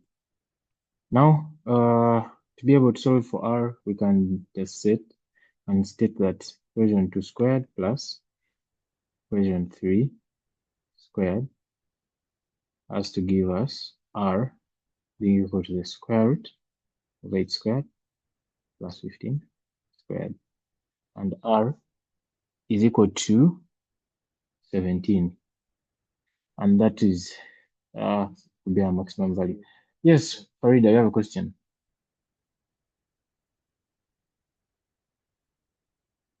Please ask your question, Farida.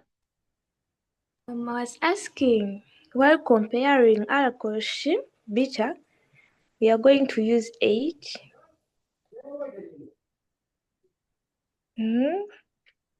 Pardon? I thought while comparing R cos beta, we are going to be comparing with 8 cos x. Okay, and then? And R sin beta, we'll be comparing with 15 sin x. So what you're doing here, okay, I get your question. What you're doing here is we are comparing coefficients. Do you know what a coefficient is? Yes. So now that's what we are doing. And the coefficient for cos x is what? Is 8, right? And then when you come to our equation 1, which I called equation 1 here, or expression 1, what is the coefficient of cos x? It's r sine beta. Do you see that? Yep. So that is why we say r sine beta is equals to 8. Does that make sense? Do you understand that? All right. Okay. That's good. So now we are finding the maximum value. So now the maximum value, remember we already have now that f of x is equals to r, but r is 17, and it's the sine of x plus beta. So maximum value is going to happen when sine is 1. So f of x max is equal to 17. And the condition is sine of x plus beta is equals to 1. Yeah, I noticed I haven't found the value of beta, but it's not relevant for this first part A. Now part B is saying the value of x in the range 0 degrees less than or equal to x less than or equal to 360 degrees, for which f of x is 0. Now this is where we have to find beta, and we're going to use beta, and we are going to use that new expression to solve for f of x. So we are going to just pick from, allow me to change ink. So from equation 2 and 3, what you're going to do is you're going to divide. We're going to divide 3 by 2.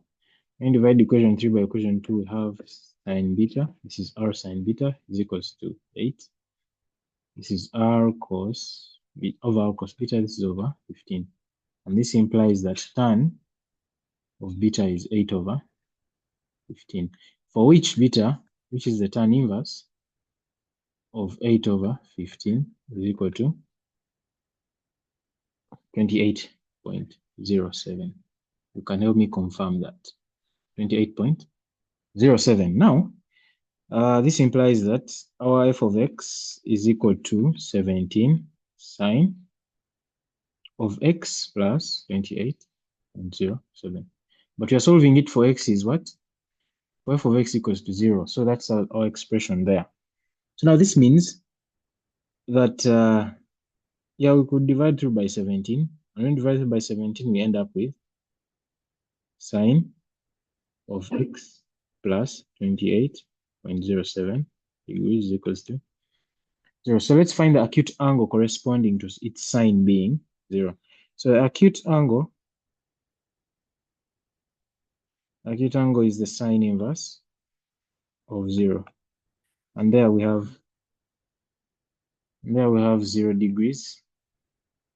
And if you're to look at the quadrants or the circle, the trig circle, where we have A, S, T, C.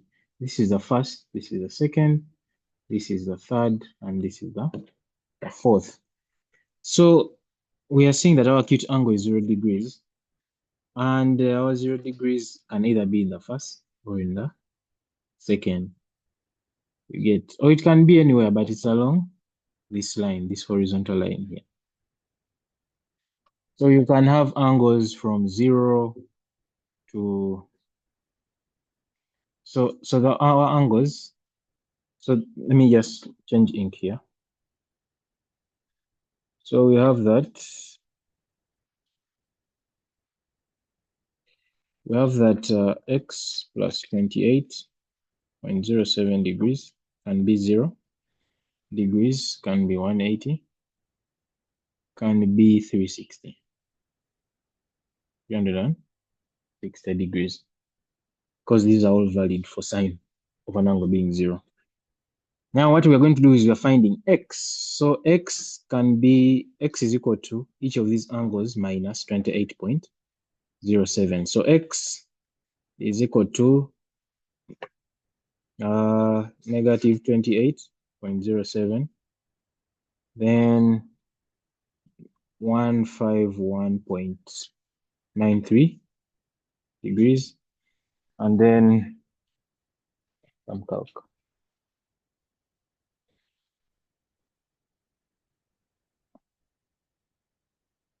And then 331.93. Yeah, 331.93 degrees. But for our range,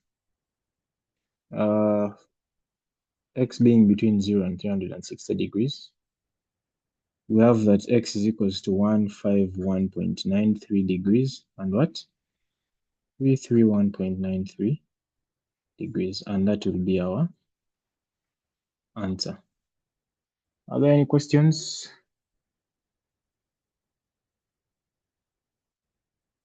Any questions regarding this? Yes, please ask. Thank you, sir, for that.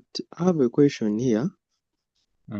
Why did you let f of x be r of sine and not r of cos?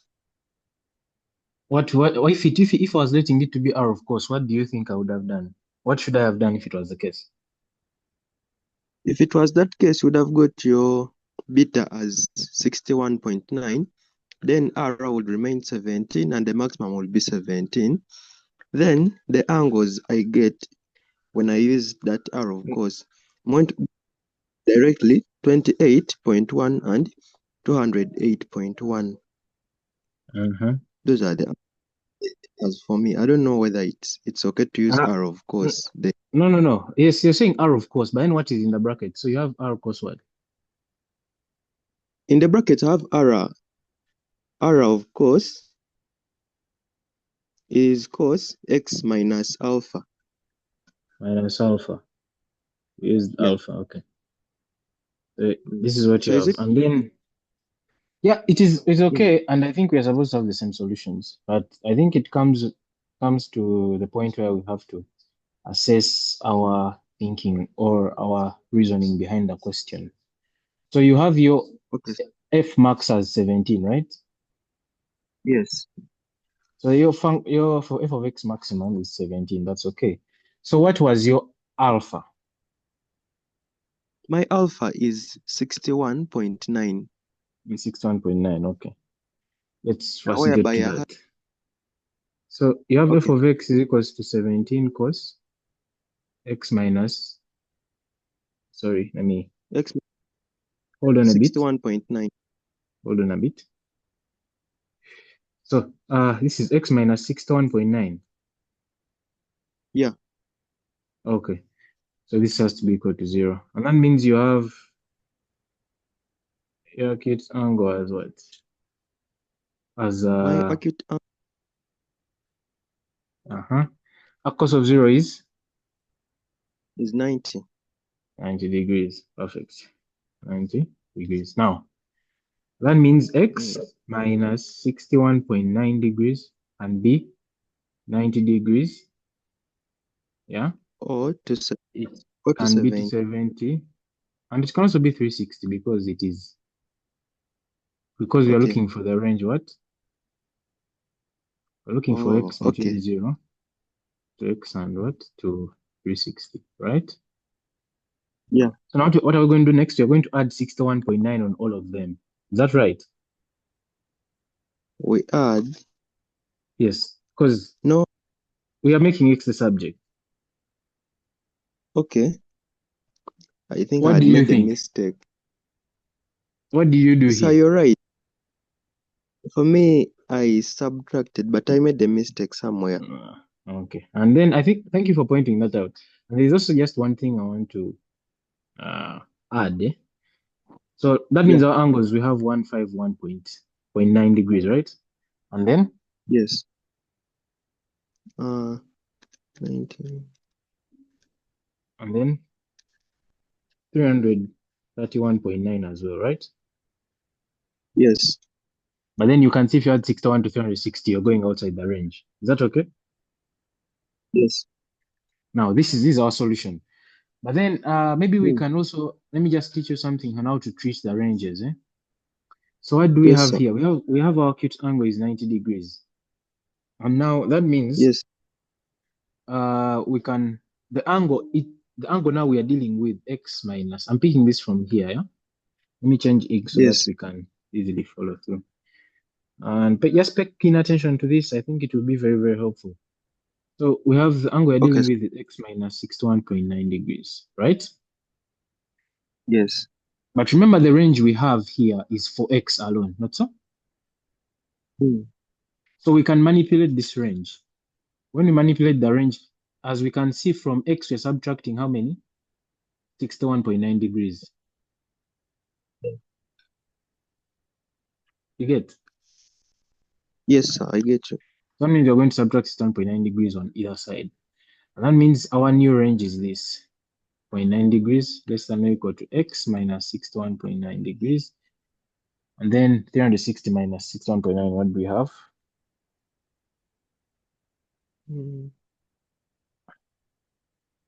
That's 298.1. So we are seeing that the angles we are going to choose have to lie between 61.9 degrees, yeah, and then yes, 298.1. Okay. So okay, sir. So now picking our acute angle, which was 90, yes. So that means if we are to draw our quadrants, 90 is Yes, sir. here, okay, and plus, sorry, we have 90, then plus 90, then plus 90, then plus 90. I think I missed out 180 here. So what we are seeing is, pardon? Excuse me. Yeah. Sir, but I thought 180 cannot give you cos as 0. Oh, thank you for that. And that means also 360 is out, right? Yes. Okay, thank you for that. So 180. So we have remained with 90 and 270. Okay. So we clearly see that 90 and 270 lie between negative 7.9 and what? 298. So you can use this in any other calculation. You know, they have given you a range for what x is, for x. But then when you're finding the angles, you're finding angles for x minus 61.9. You can have even in other calculations where you're finding angles for like x plus 42. Yeah. So you can manipulate the range so that it helps you know which angles to choose. Okay, because you can go on and on and on. There are very many angles that give us cos of the angle being 0, right? You can go on and on and on choosing, but then manipulating this range to have this is going to help you know where to end. I hope I've made sense. Yes, sir. Thank you, sir. Other than Pardon, that, I please. think on what exactly? Pardon, on what? On that part, how you manipulating? Okay, when we get our acute angle, right here, yeah, acute angle is 90 degrees. Yes. So we have to look for angles that give us cos of 0, 90 being the first one. And if 90 is there, then 270 is there. And if 270 is there, then we have what? We have 450. Yeah? As in the angles can go Yes. on and on and on. And if 450 is there, we have also 630. So we can choose as many angles as we can, which can give us cos of 0. Yeah? Yes. But then we want to choose how many angles are we taking? So that's why we are going to manipulate this range. So remember, we are finding angles for x minus 61.9, not for x, okay? So now we want to choose the angles that are giving us, because the angles for x 61, the angles for x minus 61.9 are what is going to give us cos of, it's going to give us cos of that angle as what? As 0. Sorry, just 0, not 0 degrees. Now what you're going to do is, we are going to look for angles that give us cos of 0. But then our extent, or where we're going to stop choosing from, we are going to manipulate the range we have. So our range given to us is for x being equal to, being such that x lies between 0 and what? 360 degrees. So x can lie here. But then what about for these angles that I'm choosing for cos of 0? I don't know. They can be very many, as I said, 90 to 70, 450, 630, 810, up to. Yeah, but then I want to know where to stop. So what I'm going to do is I have the range for x, and I'm seeing for x, in order to find the angles I'm going to choose for this one, I'll just have to subtract 61.9 degrees from either side. So from 0 minus 61.9, I'll have negative 61.9 degrees, less than or equal to x minus 61.9 degrees, less than or equal to 298.1 degrees. Such that if I add 61.9 degrees back on either side, I get back to 0 less than or equal to x less than or equal to 360 degrees. Is that okay? Yes. So now this range right here is what I'm going to use in choosing the angles for cos theta being a 0. Is that okay now? I get it. Thank you, sir. So now I have to choose the angles that are between negative 61 and what? And 298.1. And that's why I ended on what? 270. Yeah, so that is it. If there are no other questions, we have come to the end of the seminar. Thank you all for being here up to this time. As I said, the link to the groups were shared in the chat. And there's a feedback form also that was shared. And if you would love to get access to the videos, the recording to this seminar will be uploaded on my YouTube channel.